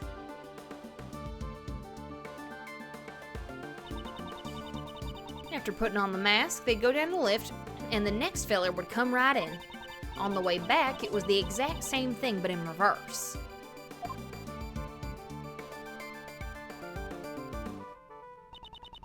They'd come up one by one, return the mask, and head out of the storeroom. Law Fanatics, seems like things are really heating up in the legal fandom.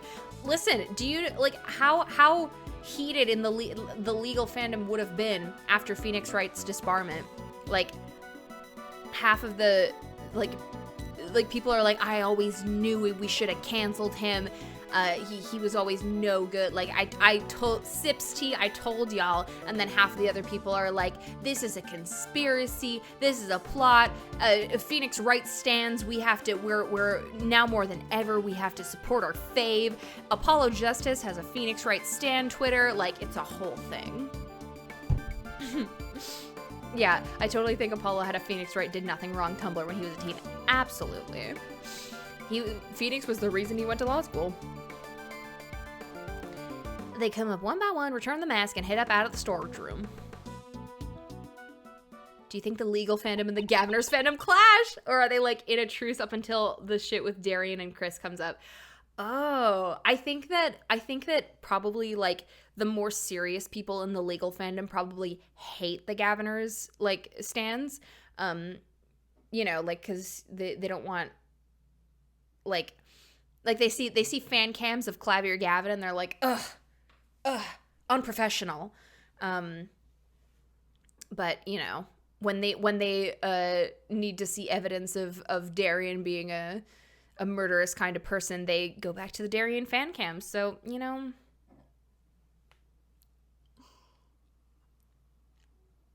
Oh, Phoenix stands would hate the Gaviners stands. Oh my gosh. And the Gaviners stands would do the, like, what's her name? I've forgotten the name of the drag queen, but the, like, why you mad though? Why you mad though? Why you mad though? Why you mad though? So much. This is so much. Okay. Wow, that's pretty thorough. Masks data jotted down in my organizer. How many participants were there? 11 people altogether. I counted each of them as they made their way down.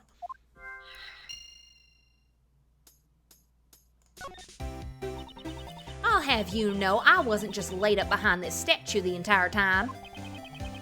Then, where were you in the beginning? The beginning?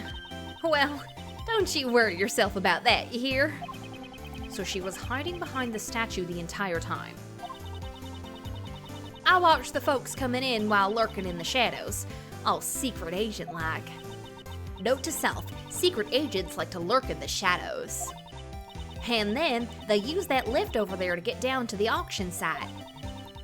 After they all went down, I watched the whole thing from the lift. Did that lift stay down the entire time? No, it came back up, but there's a tiny gap in the floor there. There's a bit of space between the floor and the lift platform, you see. So I could see just about everything that was going on down there. Christoph Van Ken's coolest defense in the West. Oh no. Oh no. Oh no. Oh no. Then, did you see the person who was conducting the auction? Well, yeah. You betcha I did. What kind of story would this be if I didn't know who the conductor was? The conductor, huh? It seems I'll need to ask her for more details. The conductor. Do you have any more information about this so-called conductor? You know, I came here to get me a scoop. What makes you think I'll give up my info to you all willy-nilly? Basically, what you're saying is you don't know. Ah, I see. That's why she won't answer. What can I say? I couldn't even tell how old they were, or even if they were a guy or a gal. Can you tell me what the person was wearing at the time? They had on a white jacket with a purple flower, and they were wearing white gloves. Ooh, but you know, that don't mean much when I have no earthly clue who they really are. So the conductor's identity was hidden, just like the participants? That's right. They had on a mask and a voice changer, just like everyone else. What kind of mask did this person wear? It was a Zervin mask, I reckon. Zervin? What in blazes is that supposed to be? Mr. Edgeworth, you don't know about Zervin?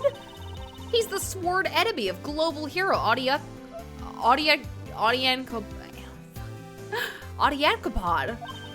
Zervin, the ruler of time. Seriously, who hasn't heard of him? Most people, I'd imagine. Since the conductor wore a mask, I assume you were not able to see their face? Not even a teeny weeny bit. And after I came all this way for my big scoop. This whole story is turning out to be nothing but fool's gold. Conductor's clothes jotted down in my organizer. That set of clothes seems familiar. Perhaps I should show her that piece of evidence.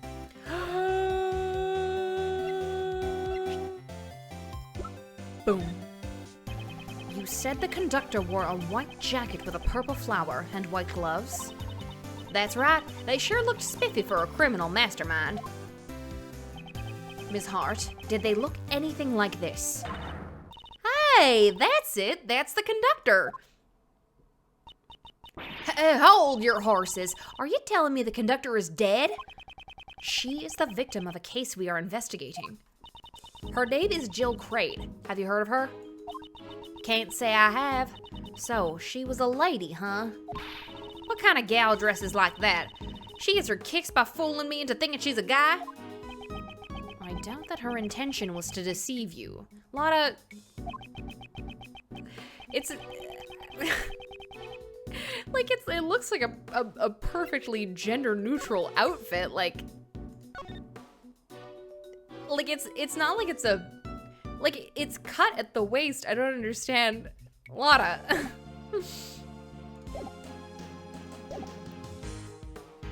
Setting that aside, we have established some... Oh, I think the dialogue was missing there. The victim was the conductor of the black market auction. I see, so the conductor was killed. Then that might explain... Explain what, Miss Hart? Ah, no, it's nothing, honest. Miss Hart, you clearly sounded suspicious just now. And I'm telling ya, I ain't. Can't be. Sorry, were you trying to say something? No, I ain't said nothing. Please don't be like that. Just tell us. How many times do I gotta tell y'all? I'm a journalist. Information is what pays the bills. I can't just go around spouting everything I know. Is it logic test time? I've already said too much. I got nothing left to say to y'all. What if I found some fingerprints for you? What good would that do me? I don't want none of your dusty old prints. Why don't you two follow my example and do some investigating of your own? Oh, I guess she won't tell us anything. Not to worry, Emma. Just leave it to me. I have a certain method of drawing out information from those who wish to hide it. If my opponent's lips are sealed, I will be the one to unseal them. Let us begin. Take me to the chess dimension, Mr. Edgeworth. Yes. First, let's analyze my opponent's demeanor. I ain't telling you nothing, so quit wasting my time. She seems rather impatient, as if she's trying to cut off the conversation. I must be careful with my time. I won't have long to consider my responses. I'm almost certain that she's hiding something from me. That's where I'll begin my attack. Now, time for the first move. Logic chess, begin. Let's calm down and talk this over. Don't you think you're overreacting a bit? Let's just calm down and... I'm always calm now, leave me alone. Wait and see. A real journalist always keeps her cool. Miles Edgeworth sends you into Minecraft. Speaking of journalists, I have something interesting to tell you. A few days ago, I met another self-proclaimed journalist. She spoke with an accent quite similar to your own. She spoke like me? Then maybe it was your student. Nicole Swift. She had a distinct way of speaking, one very much like your own. Furthermore, she said that she had a mentor. I guess Lotta and Nicole are the only Southern people in this world. Could she have been referring to you?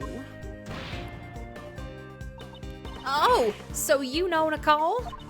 Well, ain't that a fun little coincidence? Where'd y'all meet? Wait, no, stop trying to get me to spill the beans. All Southern people know each other. Phew, that was a close call. It seems that she lets down her guard when she talks about Miss Swift. This could be a useful clue. Give me that information. I want you to tell me everything that you know right now. No way, Jose. I ain't spilling my guts to someone I have no connection with. Perhaps I should use that clue. You say I have no connection with you, Miss Hart. But don't we have a mutual acquaintance with your apprentice? Well, I reckon it would be mighty cruel of me to give Nicole's friends the cold shoulder. Then why don't you share with us what you know? Well, when you put it like that, I guess I could let you into my No, I ain't falling for your nasty tricks, no siree. Your This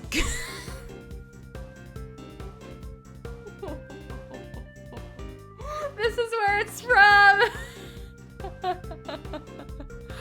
Oh, Tony, Nikki's making it say. What did Nikki say? What did Nikki say? Oh, Greg. The Greg stands within law fandom. Oh no, Nikki. Let's go back to my skoo. Your skoo.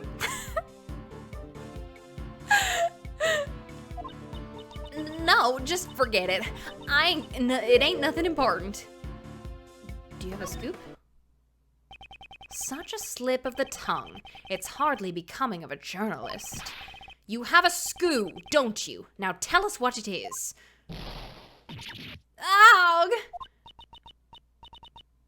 All right, you got me. I had me a perfect skoo. But I ain't telling you what it is. I'm gonna sell the story to a publisher. The information she is hiding could be vital to the investigation. My skoo has the same feeling as Punarm.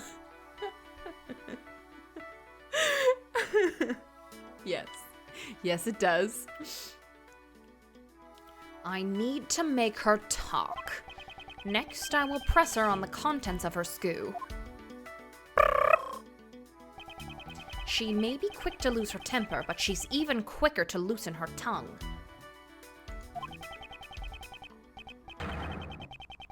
She is not a difficult opponent. Now to extract the information I need. I hope I one day get to play logic chess against Justine. Does this SKU of yours have something to do with the black market auction? What are you talking about? I don't know nothing about that. Weren't you in the middle of infiltrating the black market auction? The only logical conclusion is that your story has something to do with it. You ain't getting any answers from me. I didn't hear nothing.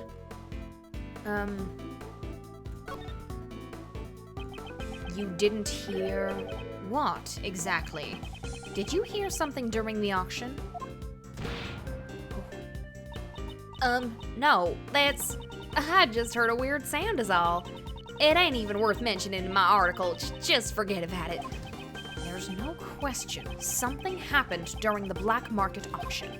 She heard a strange sound. This could be a useful clue. I heard puny murder. Yeah. Does your story pertain to an incident of some kind? Well, maybe it does, and maybe it doesn't. That's hardly a clear answer. Why are you always hollering at me? I ain't done nothing wrong. I just snuck in to do some investigative reporting. You were trespassing. You didn't do anything wrong? That's a bold statement, considering you're currently trespassing on private property. Hey, you're doing it too. Well, I guess the prosecutors got the right thing to investigate wherever they please. I probably shouldn't mention anything about the current state of my employment. Your SKU, yes, thank you, Raven Adam. There are far worse people in the world, you know. Your SKU. I reckon I'm a saint compared to folks who murder. Is your scoop about a murder?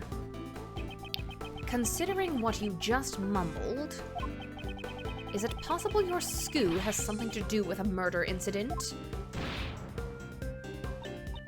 Hey, I was only talking in general terms just now. I mean, anyone looked like a bag of roses compared to a murderer, right?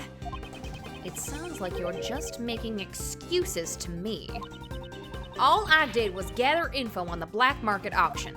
A murder incident? I don't know anything about that. I ain't seen nor heard nothing.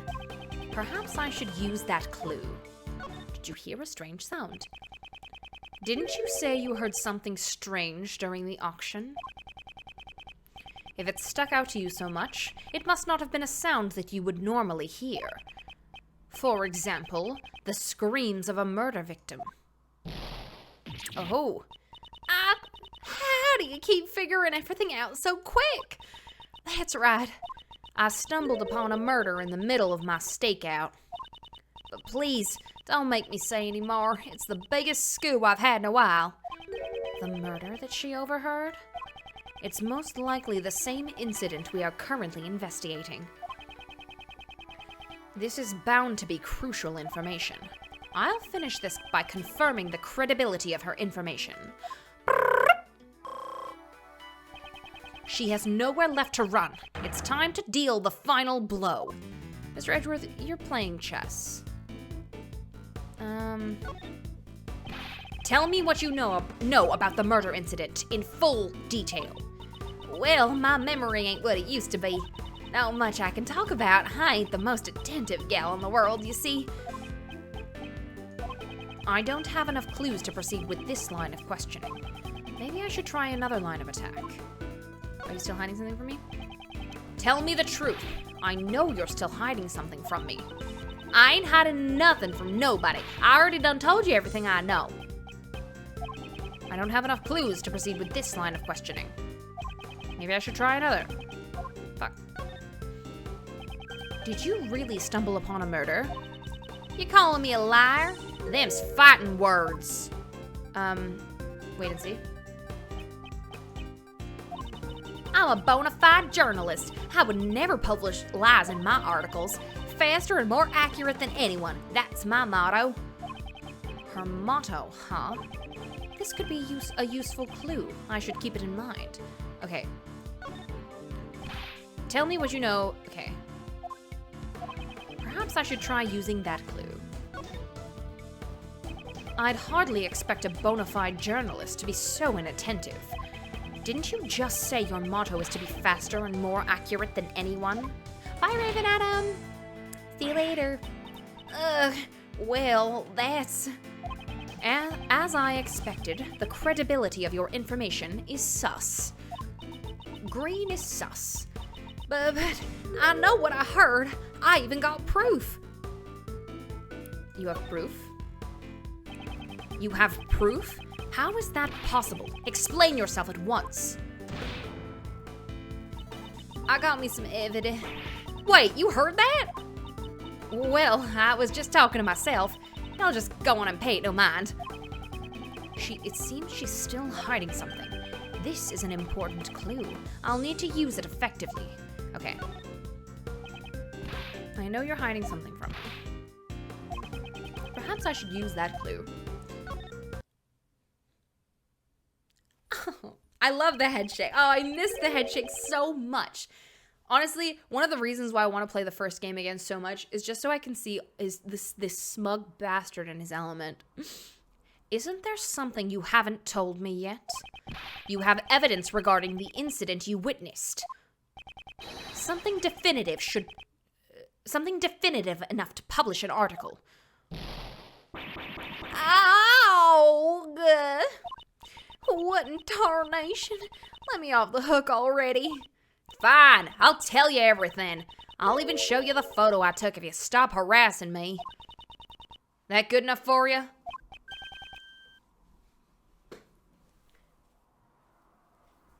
Checkmate. Checkmate. Checkmate. Right in the skoo. Logic chess complete. I lost. I really lost. The mouth of the South has been defeated. Now then, it's time to come clean.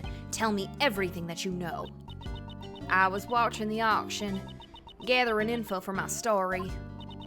You didn't just watch, though. You got shocking photos, too, right?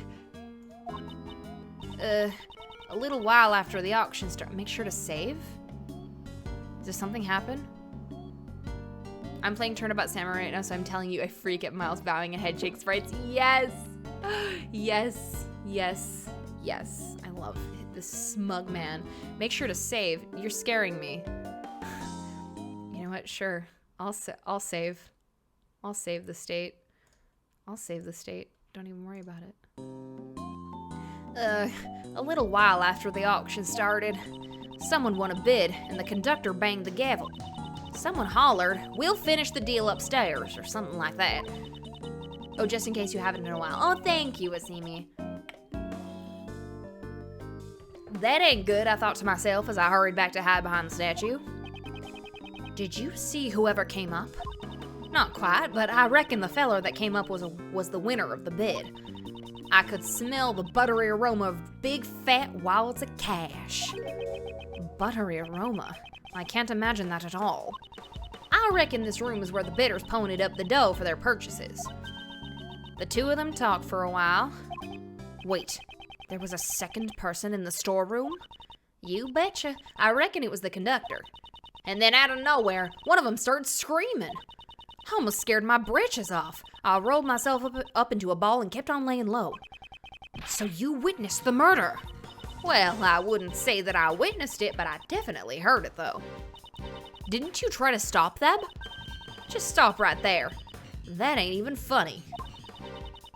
What's a dainty little thing like me gonna do? Dainty? After that, I heard me some rustling and bustling. The whole time I was really regretting coming here for something fierce. Well, yeah, that makes sense, I mean. But nothing gets in the way of a lot of heart taking her photos. Wait, there's Beanix's face badge on her coat? Oh my gosh! Yeah! Did Emma give that to him? Oh! Interesting. I like that a lot. This was my big scoop. Ain't no way I was gonna let it slip away. A bit later, I heard this loud thud. I figured it was my last chance to snap a photo from behind the statue. Well then, would you please show us the photo? Oh, why do I have to? This is the person in the red raincoat who attacked Kay. The person in the red raincoat assaulted the victim in the storeroom and then attacked Kay on the roof. Lotta's photo data jotted down in my organizer. There's only one person in this photo. Where's the victim? Yeah, I thought it was strange too. I could have sworn there were two of them, but when I looked, there was only the one.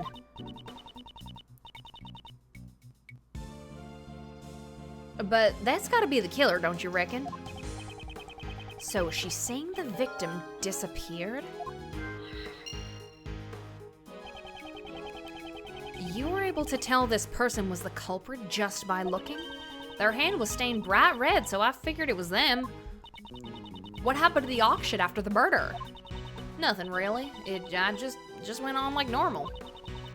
I guess those rich folks didn't give a hoot. They got some nerve. The nerve of a journalist is nothing to scoff at either. Lotta's testimony jotted down in my organizer. Okay. Emma? Ask me anything you want. Oh. I guess we got a lot of logic. Oh, I thought we got more logic than that. Okay.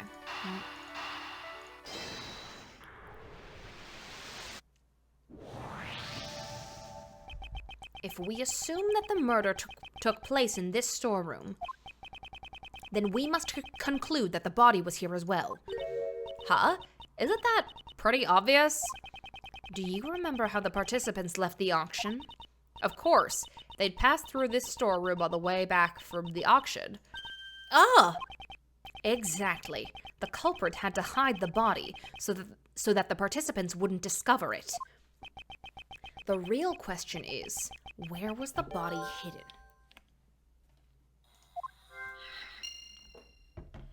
Okay.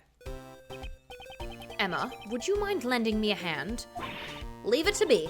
What do you want me to do? Let's see. Use your luminol reagent to test for a blood reaction. If you would, please. Okay, let me show you the power of science. The glint in her eyes is getting brighter by the second. Let's start by examining that ladder over there. Based on Miss Hart's picture, the person in the red raincoat headed towards that ladder. Chances are something will turn up if we check there. Just touch anything you want to examine. If you do that, you'll be able to spray the luminol reagent at it.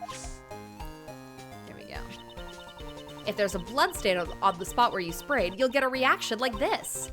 Even so, no matter how many times I see blood stains, they're always so gruesome. Oh no. Is the bottom getting cut out? Hold on. I'm so sorry. I'm so sorry.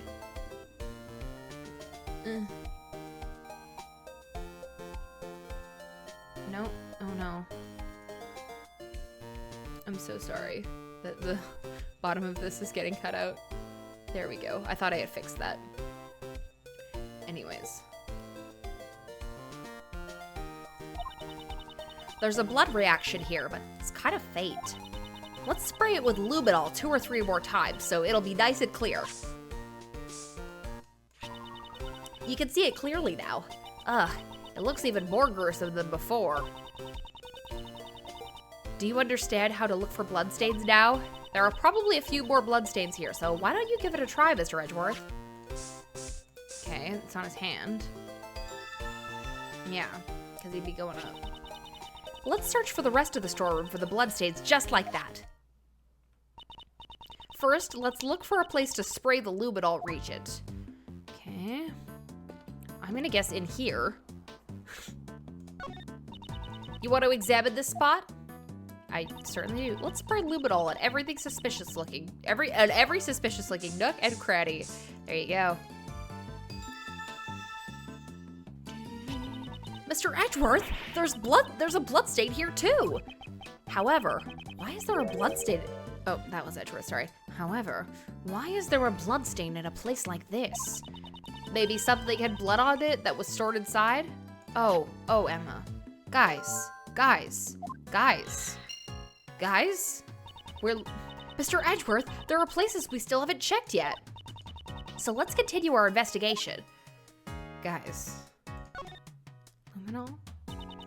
Please examine the places you want to spray luminol, okay.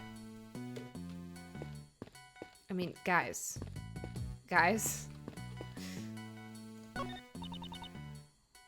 I mean, yeah. Okay. I can't do logic, though. I have to spray everything. Damn it.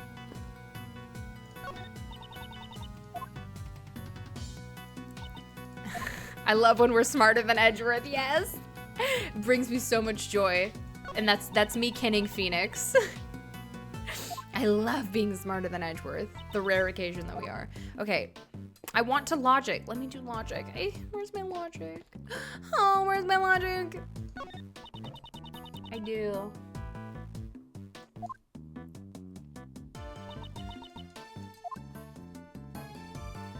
Oh my god, Emma. Emma. I know where the body would. Emma. Can I talk to you, Kay? Hey, you can spray Luminol on people. Yes, of course. I knew that. You want to examine this spot? Okay.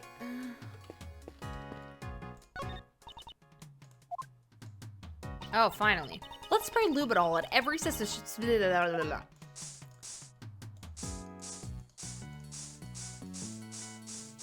Ah, there we go. Miles sprays Ray in the face with luminol. Very good. Mr. Edgeworth, there's a reaction. It's a blood stain. But why at a place like this?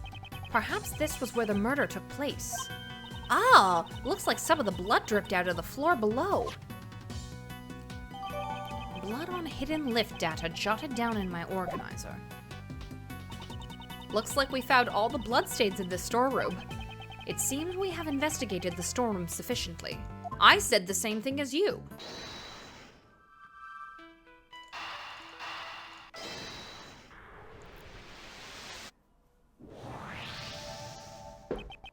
The reason why we found a bloodstain in the costume trunk is because the murderer hid the body in that box. I wonder who won the bid for it. The trunk, I mean. That I don't know. In a certain way, everything worked out exactly as someone wanted. Hold it. It couldn't have been in that dressing box. What do you mean? When I first came down here, that box caught my eye too. It was just the right size and would have made the perfect hiding place. That's what I thought anyway. But I couldn't get the dang thing to open. Claver got it open. It had been wrapped up real tight with a locked chain. The murder happened after that, so hiding a body in there would be impossible, you know? A chain wrapped around it? That's a bit strange. Right now, it doesn't seem to be locked up at all. Huh? That's weird.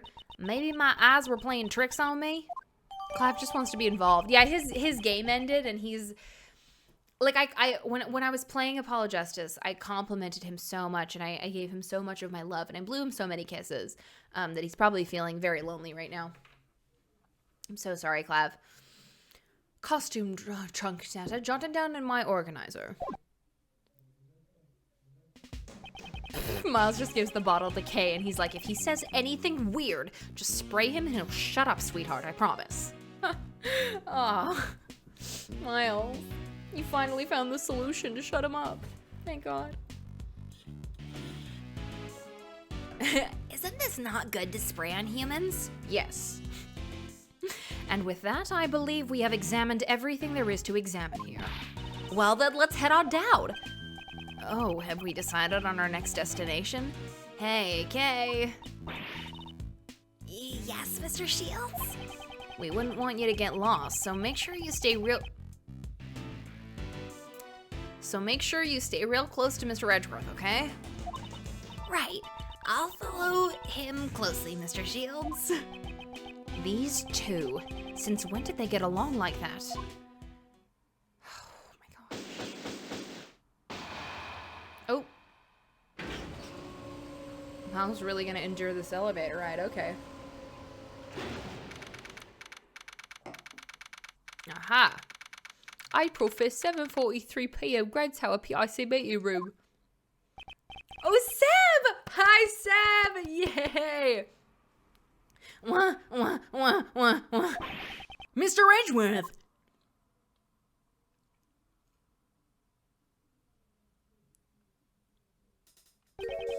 This place is... Is this the auction hall?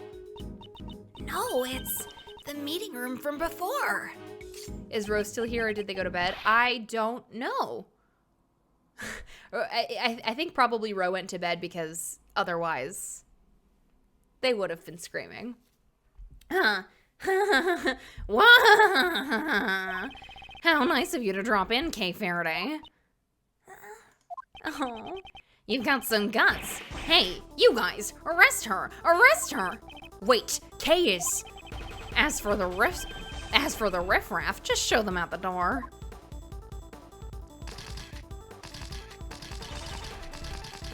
This is tyranny. Yeah, it's tyranny, pal. Miles, this is kind of bad. The light of justice shines above me. Ha ha ha ha.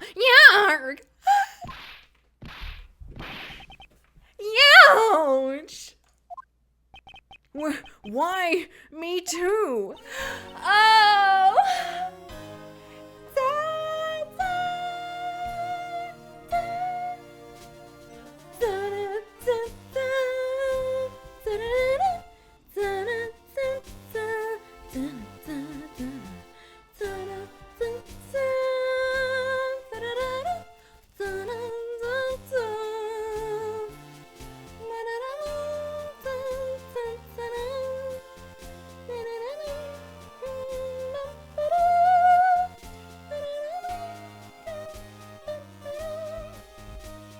Oh, that's strange. I was aiming for that weak ex-prosecutor. You were clearly aiming at me. Maybe something got in my way, particularly...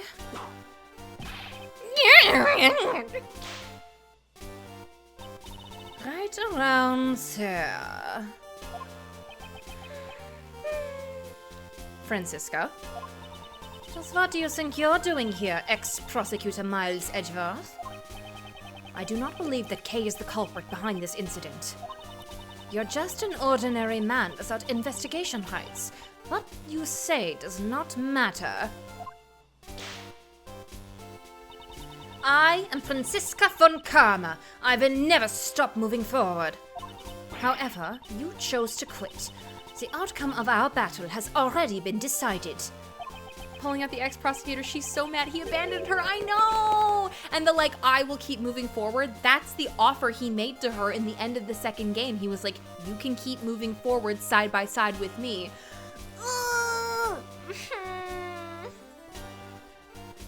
They are siblings.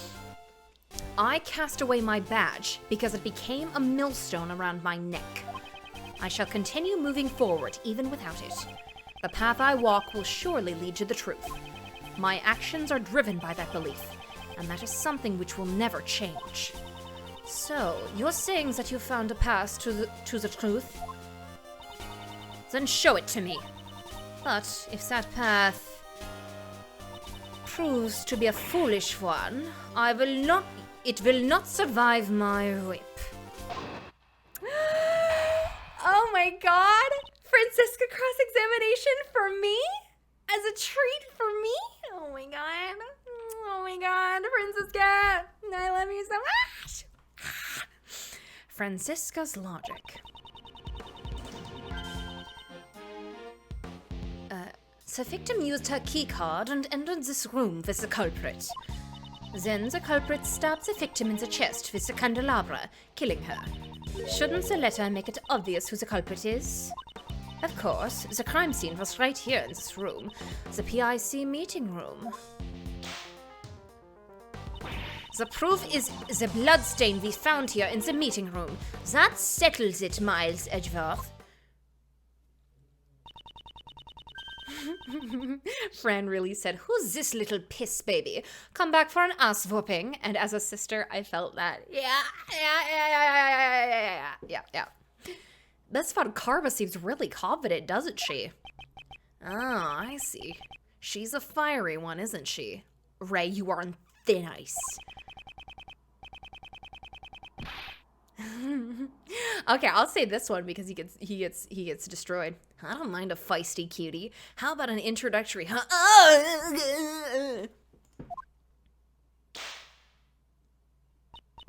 How repulsive. Oh, Francisca, you're reading my mind. Francisca. Well, Miles Edgeworth, can you break my logic? If you truly have no intention of stopping here, prove it to me with evidence. Very well. I'll show you, Francisca. The evidence that paves my path. I love you, Francisca. Use her keycard and enter this room with the culprit. Then the culprit stabbed the victim. You know what? I'm going to press all of it because I want to talk to Francisca.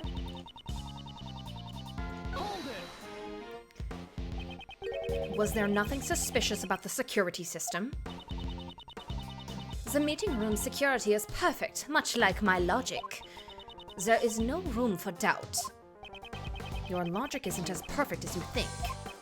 In any case, your opinion has not changed. Yes, the victim and the culprit entered the room together. Then the culprit stabbed the victim in the chest with the candelabra, killing her. Can the evidence be my love for her? Because it's just like a lot of love got. Yeah. The court accepts this into evidence. Did the victim's wounds match up with the candelabra? The victim's chest was pierced in 3 places simultaneously by a sharp metal object. Is there anything else that could have done such a thing? A trident. That should all be written in Dr. Young's autopsy report. So you're sure that the murder weapon was the candelabra? Exactly. As for who the culprit is... Shouldn't the letter make it obvious who the culprit is? No. Do you have anything to confirm that the letter was actually sent by Kay? Are you proposing that it was forged by the real criminal? That possibility was dismissed some time ago. There were no traces of forgery on the letter. Of course, there were no other traces besides Kay Faraday and the victim found on that letter.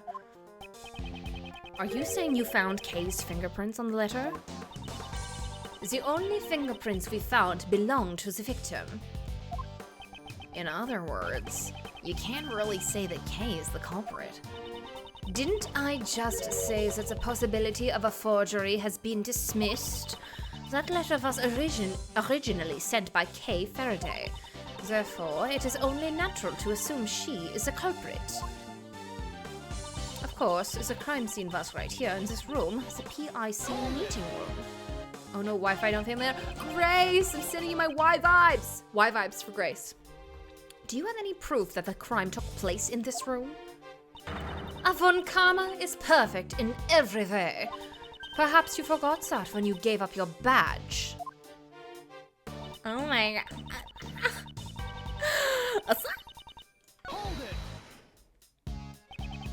Have we determined who the blood actually belongs to? The blood analysis confirmed that it belonged to the victim. Tony, why is your Ziska voice so good? Tony, I'm simping. Because my absolute love for her comes through, and I give her the best voice I can. I love her so much.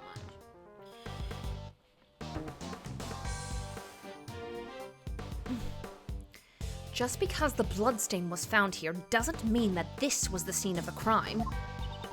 You forget, Miles Edgeworth, that in court, evidence is everything. If you believe this room is not a crime scene, show me the evidence that proves it. Evidence that shows where the crime took place. We may not be in court, but I'll show her the truth. But Svartkarva isn't showing any openings.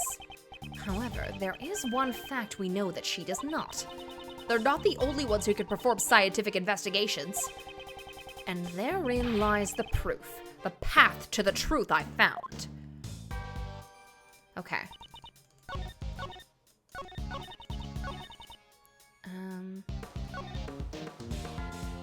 The proof is the bloodstain we found here in this meeting room. I don't know if I should present it on this one or the other one. I think it's on this one. Oh, no. Nope, this one. There we go. Oh, yeah. If memory serves me correctly, the blood in the meeting room was found in front of the statue of Lady Justice, was it not? To murder someone before Lady Justice, this culprit knows no fear. I wonder about that. Have a look at this piece of evidence. Blood was found in the storeroom right above the meeting room. As you can see, there are signs that it has dripped down onto the floor below. And right under the hidden lift is the statue of Lady Justice. Then you understand, the murder did not take place here. The killer murdered the victim in the storeroom and then moved the body to this room. What Lady Justice witnessed was a coward trying to conceal their crime, and not the moment of the murder. The finger wag. I love you. She's smiling. Pardon me, I just remembered a conversation quite similar to this one. As I expected, Miles Edgeworth, such naivete could not possibly be an act. Just how is Mr. Edgeworth naive? Youch! Have you forgotten, or are you just playing the foolish fool? The amount of blood in the meeting room is clearly greater than in the storeroom. Please don't just hit me and then ignore me. Yarg! Such a large amount of blood couldn't have simply dripped from the floor above. And even if it had, there should have been much more blood left behind in the storeroom. The murder could not have occurred anywhere other than this meeting room. You're as predictable as always, Francisca. What? The difference in the amount of blood is just as you say.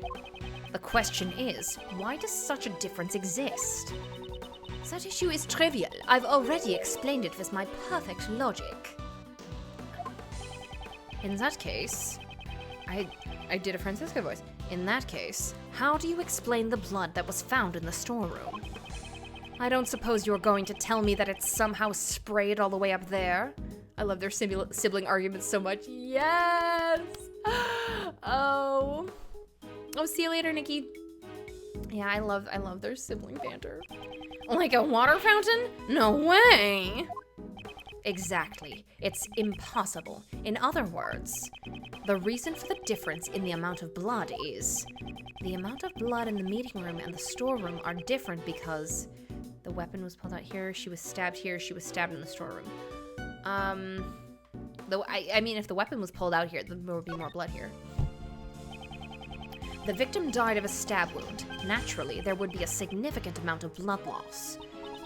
That's obvious just from looking at the bloodstain. But that's so weird. She was attacked in the storeroom, but there was less blood found there than... Yuck! Silence, you third-rate prosecutor! Oh, but I'm the best. Yuck!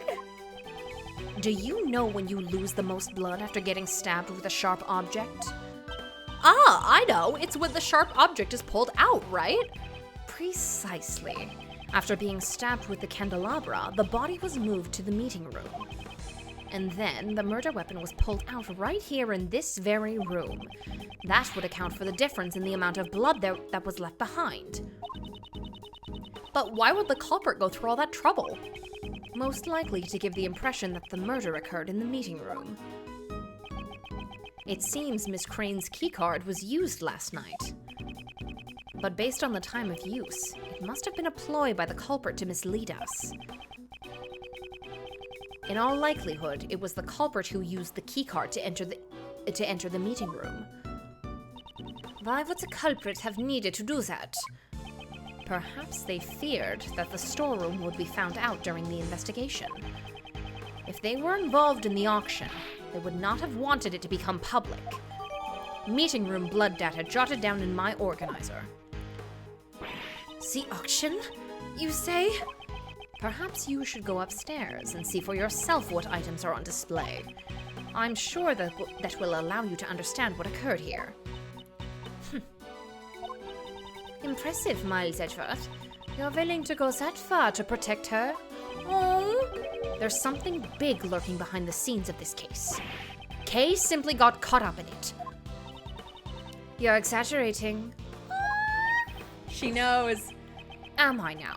More than anyone, I would think you'd understand the significance behind all this. Why would you, a prosecutor working with Interpol, be involved in a domestic case? Wasn't your objective to crush an international smuggling ring? Yeah, you're willing to go that far to protect her? Of course he is. That's his daughter. This is his little girl. If your search for smuggled goods led you here, then isn't this feeling I have related to the case? I'm relieved. You haven't lost your touch, even though you've turned in your badge. I've heard about your situation from Scruffy over there.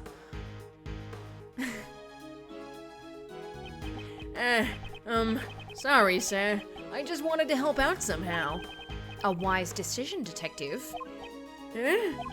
Francisca, are you the one in charge of this case? Isn't Interpol pursuing the... blah, blah, blah.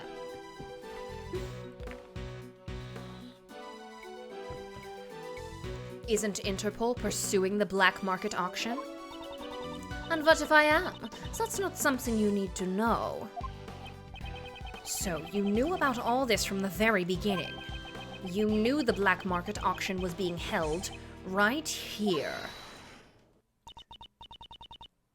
Sorry, sir. I just told you was scared about your daughter. Yeah. Hey, mind if I butt in? How about that gal who turned up dead? You! Hey, I ain't done talking yet. Aye! You ain't changed a lick. This case doesn't need even a fragment of your faulty testimony. What are you saying? I'm a bona fide journal. Ow! Baxen, you gave false testimony. Miss Fotokarva seems to really dislike Lotta. I can't say she's fond of her. Ain't that Crane gal one of them PIC members? She's the spitting image of the conductor. I reckon she's... Ow! She hit me. She hit me again. What is the meaning of this? Answer me, Miles Edgeworth. From Miss Hart's testimony, we obtained a description of what the conductor was wearing, and it matches that of the victim, Ms. Crane, was wearing. You mean to say the one who was murdered was the conductor? Miss Von Karma, maybe you should come. It would seem that a new fact has just been brought to light. Indeed, I came here in pursuit of the black market auction, in order to arrest the organizer of the event, in other words, the conductor. If we believed Miss Hart's testimony, then the conductor is already dead. Wouldn't this mean that your investigation has ended in vain? That's right. However, I swear on my name that I will not return empty-handed. I challenge you, Miles Edgeworth. A challenge is fine, but why is she readying her whip like she's out for a victim of her own? More Francisca testimony. Oh. I will concede your argument. The murder occurred in the storeroom, correct? That would mean the culprit is someone who participated in the auction. If that photographer is correct, the victim was a conductor, and the culprit was a customer. The culprit waited for the victim in the storeroom, where the goods were delivered. Then they stabbed the victim in the chest with the candelabra in the storeroom. Her crying sprayed Injustice for All made me cry. Yes. Yes. When that happened, like the first time I saw that happened, I couldn't contain myself. I was like, I just stared at it. I just wanted to hug her so bad. That is all. I trust you have no objections. Unfortunately, that is not the case, because there was a hole in your testimony. As expected of Mr. Edgeworth, I didn't notice anything at all. Well then, please settle this one below. Well then, please settle this with one blow. Yes, of course. Watch as I crush her logic. Okay? You go to the chess dimension, dude. Like, you're not cooler than your sister. I will concede your argument. The murder occurred in the storeroom, yes? You were surprisingly quick to concede. I simply cannot deny facts that are backed by evidence. That is all. I have proven that the murder occurred in this storeroom. That would mean the culprit is someone who participated in the auction. No, maybe. The culprit participated in the auction. I'd like to hear your basis for this claim. When I spoke with the staff of this building, not a single one mentioned the storeroom. The storeroom's existence must have only been known to a select few. And that's where the items for the auction were being stored.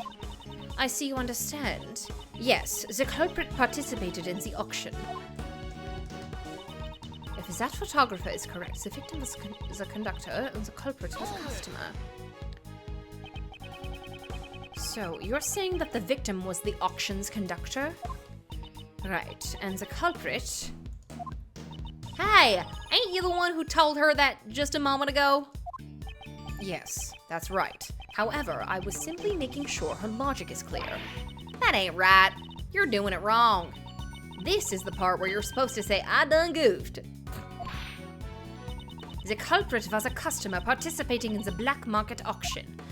What in tarnation? Now you've done it. Don't cover for him. Of course. That is only if this photographer's testimony is indeed true. I can't tell whether they're on good or bad terms. It's chess, Siska, not checkers. She would bully him about that though. Like, oh, yes, Miles Edgeworth, you're playing your logic checkers again. How quaint. And he's like, they're chess, Siska. If Miles started winning, Fran would angrily whip the board so they'd never finished the game before. Oh my god. Oh, Francisca. See, okay, I have to finish. Okay, side tangent. I found a brush in Procreate that I really like drawing with, and it's helping me finish more of my comics. And I have one with Baby Mouse and Baby Francisca that ties into Bridge to Turnabout, and it very much has like that as a theme. So I hope I can finish it soon because it's very much that energy. The issue here is the culprit's actions. The culprit waited for the victim in the storeroom where the goods were delivered. Ms. Hart was in the storeroom at the time. Could the culprit really have been waiting there? I don't know where she was hiding, but since you've seen it, you must know as well. There are numerous hiding places in that storeroom. So, the culprit was hiding while they waited for the victim to arrive. Oh, maybe I'll share the outline for it. The rough. Maybe I'll share the roughs for it in the Whips channel in the Discord. Maybe I'll do that after the stream because I have the rough thing of part 1. So, and I really love the idea. I just have been in such a rut with like not being able to finish things. Like I can sketch things out really fast, it's my job as a, you know, board artist, board revisionist, to do things super fast. But like refining them, making them look nice is where I'm like, ugh, it's taking so long. So I'll share the work in progress with you guys after this. So the culprit was hiding while they waited for the victim to arrive. I believe the crime occurred after the auction ended.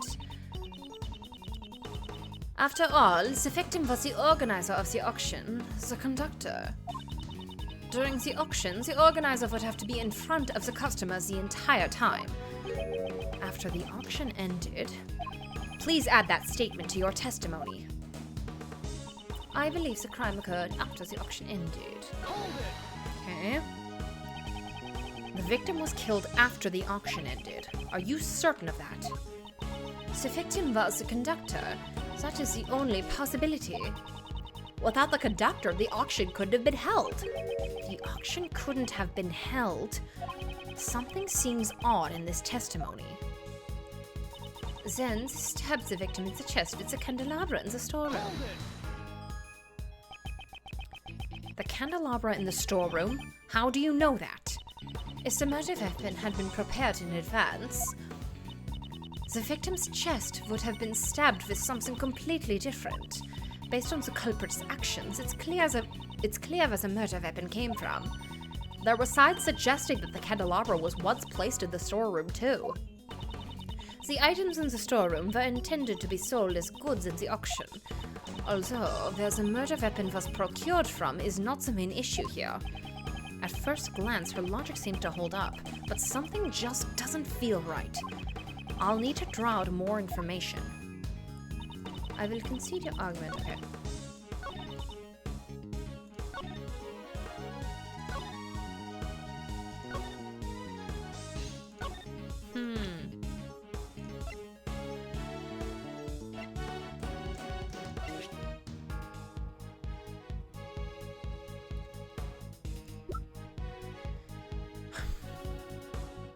After the auction ended. But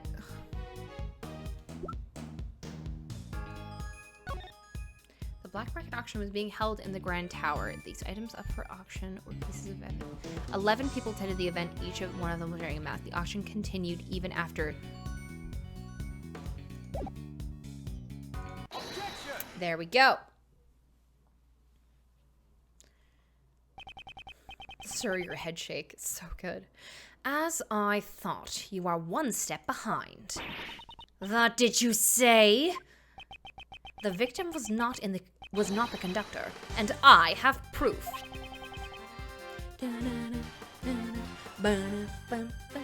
Ms. Hart's testimony.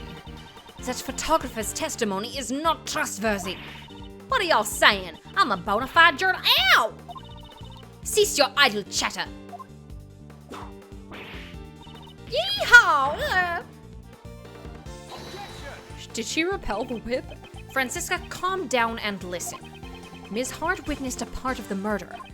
The main point here is that after witnessing the murder, she says the auction continued. That's right, sure as can be. They all just kept going on shamelessly. Do you think the auction could have continued without someone conducting it? If the victim was not the conductor, the person killed must have been a customer. No! As I said from the beginning, Kay is not the culprit. After all, she herself was attacked by someone and lost consciousness, in which case that would also make her a victim. If the auction continued after the incident occurred, yes, and the victim was not the conductor, but a customer. It's just seen! That's enough. That voice.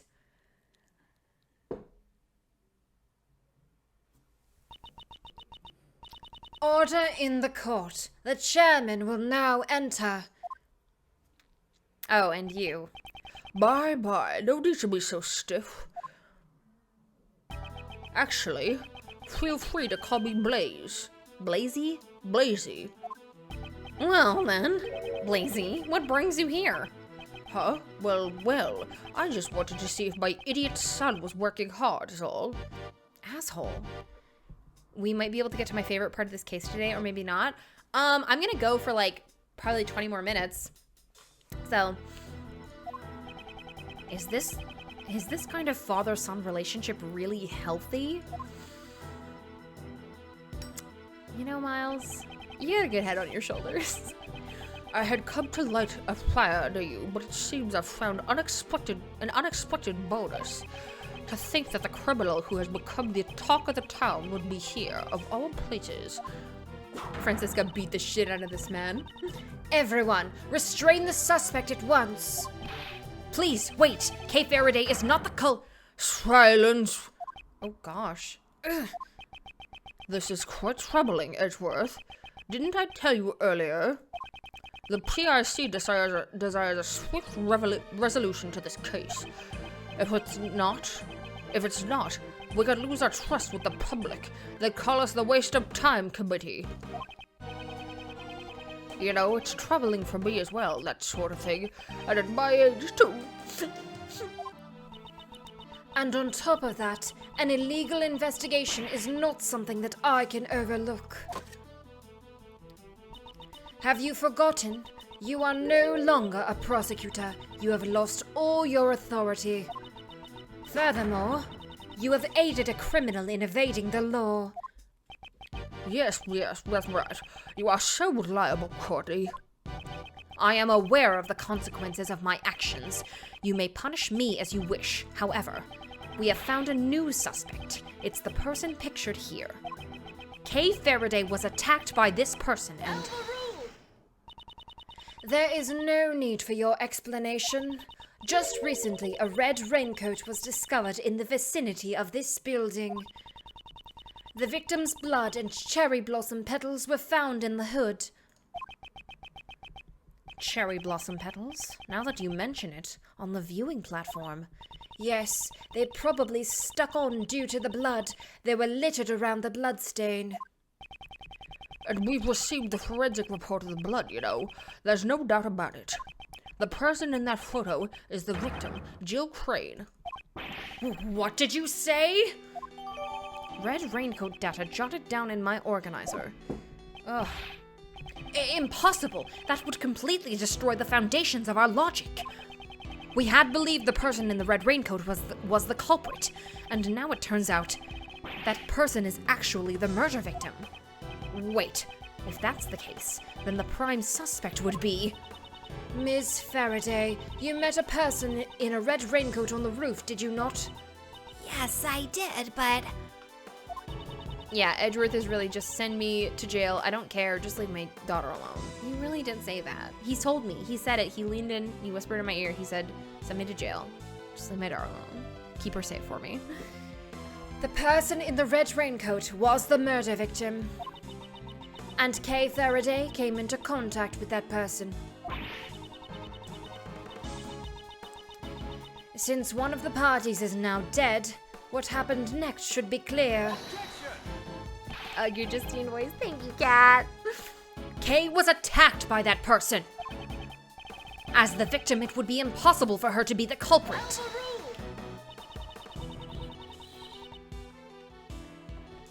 There is no evidence she was attacked, is there?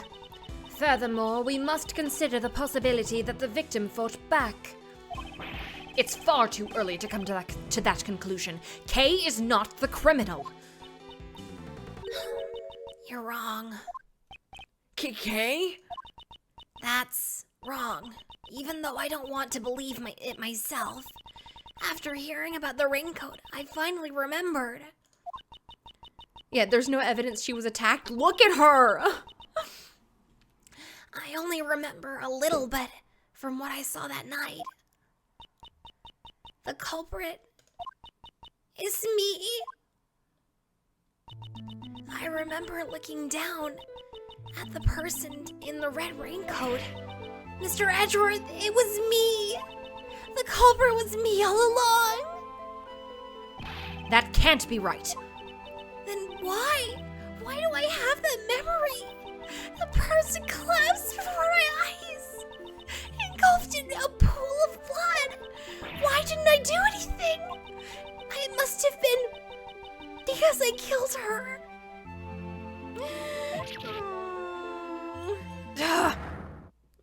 Okay, I love you so much. Bye, cleric. It is clear to me the validity of Kay Faraday's memory. Don't you doubt it until didn't you doubt it until just now, pal? Congratulations, Miss Faraday. Your courage will surely allow you to be forgiven. Yeah, Miles, hug her. Ah! Oh.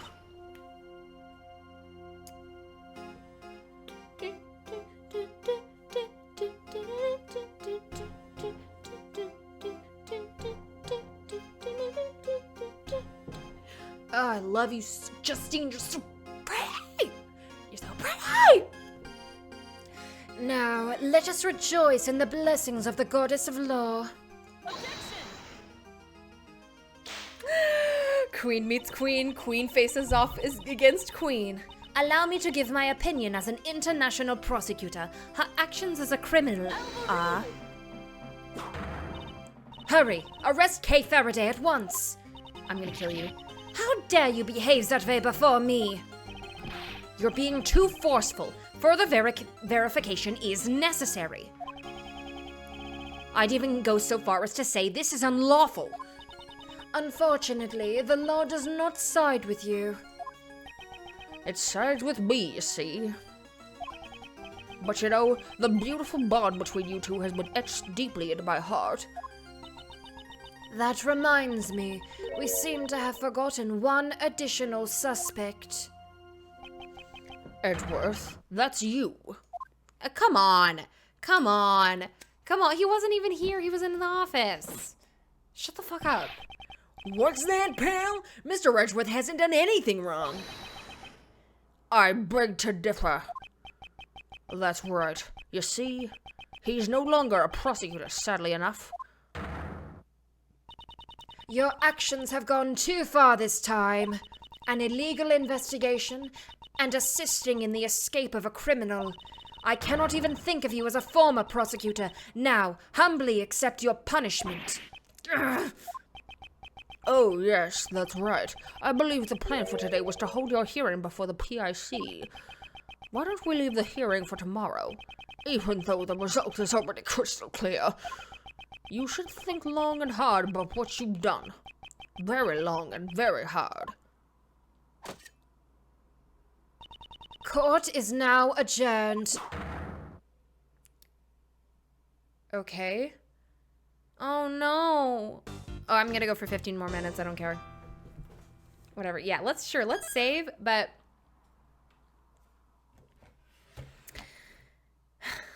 no, we're going longer. He's in jail. I didn't think they were gonna put him in jail. All right, Miles Jailbird. There's a convenient stopping point a few minutes into this part, I think. Okay, Grace, are we gonna get to your favorite part? Almost had a proper spit take. Almost. I almost had one. I possess detention center holding cell. This is the second time I've been in this cell. All of my evidence has been taken from me. The only thing I have left is Kei's Yatagarasu badge. Oh shit, I didn't present it to Emma! Oh no! Damn it. Damn it, damn it, damn it, damn it, damn it. I forgot. I'm so sorry. Fuck. I'm gonna have to look for the dialogue. Oh. Miles.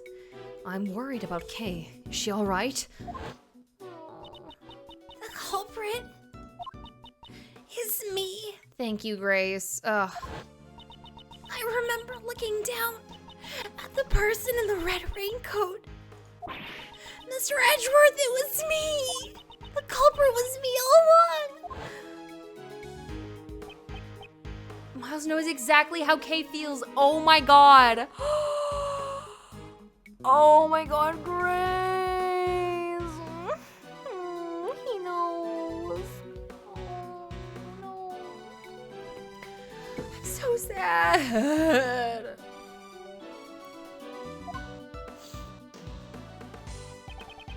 You have a visitor. Please hurry up. Okay.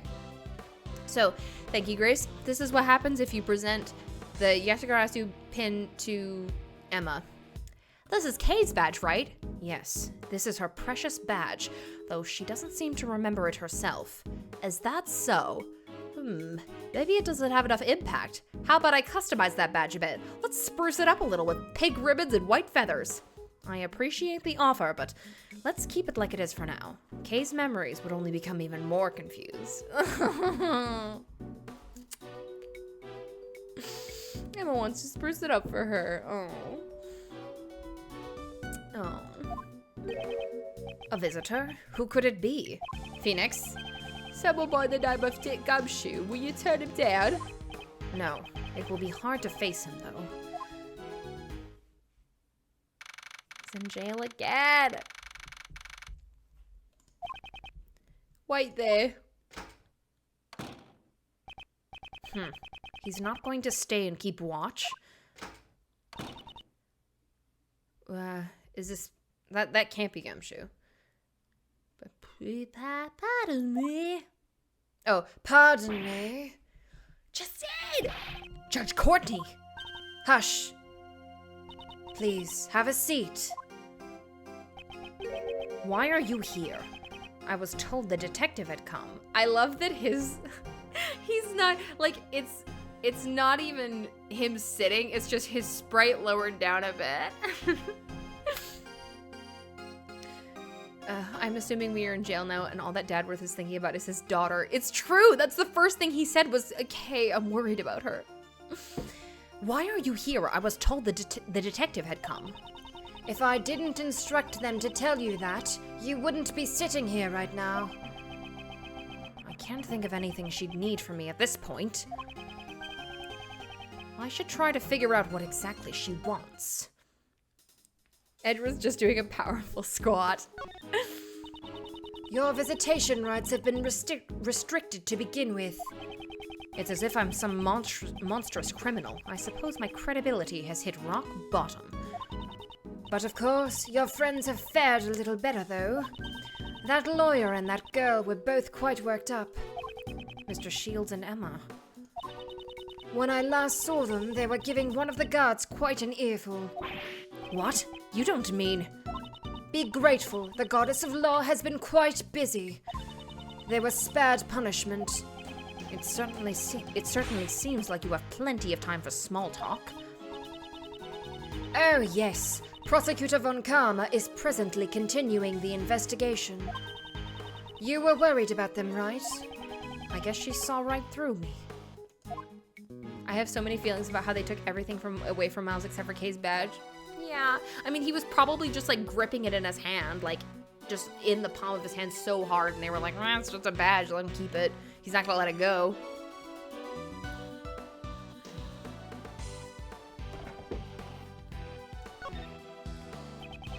Let's cut to the chase. Exactly what are you planning? I am not planning anything. There is merely a question I wish to ask. You're asking me? Yes, of course. Who else is here? Objectively speaking, you are a clever individual, and you have a sharp mind. As a prosecutor, you are highly talented. You are highly talented and capable. Yeah, they literally cannot pry it out of Miles' hand, yeah. Are you being ironic? Your sarcasm falls short. I am being completely sincere, and that is why I cannot understand. Take this case, for example. You're up against the PIC. There is no chance for you to come out on top. Even a child could understand, and yet you... Perhaps my younger self would not have done something so reckless. That's me the me from before had power. That's why I thought justice was on my side. Just like you right now. However, because of a certain man, my self-centered sense of justice was broken down. Ever since then, I began to see people in a different light. I'm able to serve as a prosecutor only because of the support of the people around me. People like Detective Gumshoe and all the other investigators, and Kay as well. Honestly, even I'm surprised at how much I've changed. Oh, the Narumitsu of it all. Do not separate. Do not separate. Honestly, even I'm surprised at how much I've changed. I see. Is that how it is? I've come to understand you a little more. Understand me? Not likely. Someone like you, who forces her own sense of justice onto others, could never understand. I wonder about that. Is that what you think? If I could say one thing, it would be that this conversation has been very interesting. That is all. Our conversation is coming to an end, however. I have one last thing to tell you. The date of your hearing has been set. I came here today to inform you. Today, in the PIC meeting room, may you humbly accept your fate. If that's all you wanted to say, couldn't you have just sent a messenger?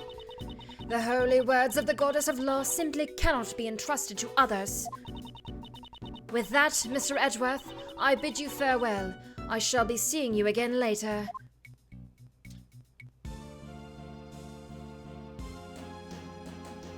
Goodbye. I love you. Even though you're an asshole. Okay, I might have to stop here. I may have to stop. Well, we can go for like 4 more minutes. I post 16 detention says a housing cell. I just don't want to stop.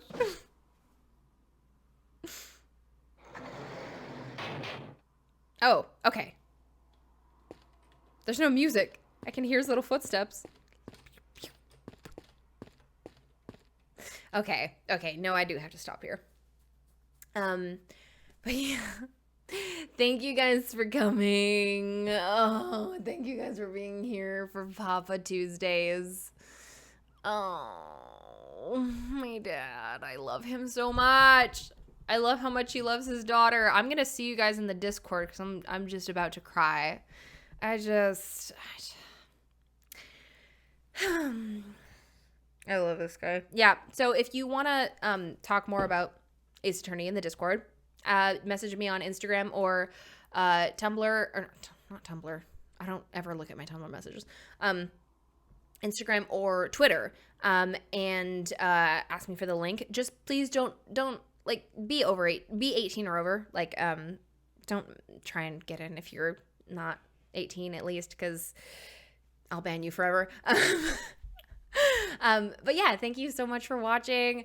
Make sure to subscribe if you haven't, because we're going to be finishing this video game and Spirit of Justice too, but Dual Destinies. Yeah, Saturday at 4 p.m., more Dual Destinies. We're going to finish the first case, and then we're going to get onto the second case. Happy Dad Tuesday. Have fun on the Discord for me. Thank you. Another fun streams. Miss Tony, your voice acting with Ziska and Justine was thank you. Thank you, Kat. I'm very flattered. But yeah, Kat, I really wish you could be in the Discord too, but I guess rules are rules and whatever. But I'm waiting the day. Kat, you message me the day you turn 18. You say I'm ready to be in there, and I will be like, hell yeah. Okay. But yeah. So anyways, subscribe if you haven't. Make sure to be here on Saturday for Dual Destinies. And come hang out with me in the Discord. And I will see you guys later. Thank you so much again. I love you all. Okay. Good night and goodbye.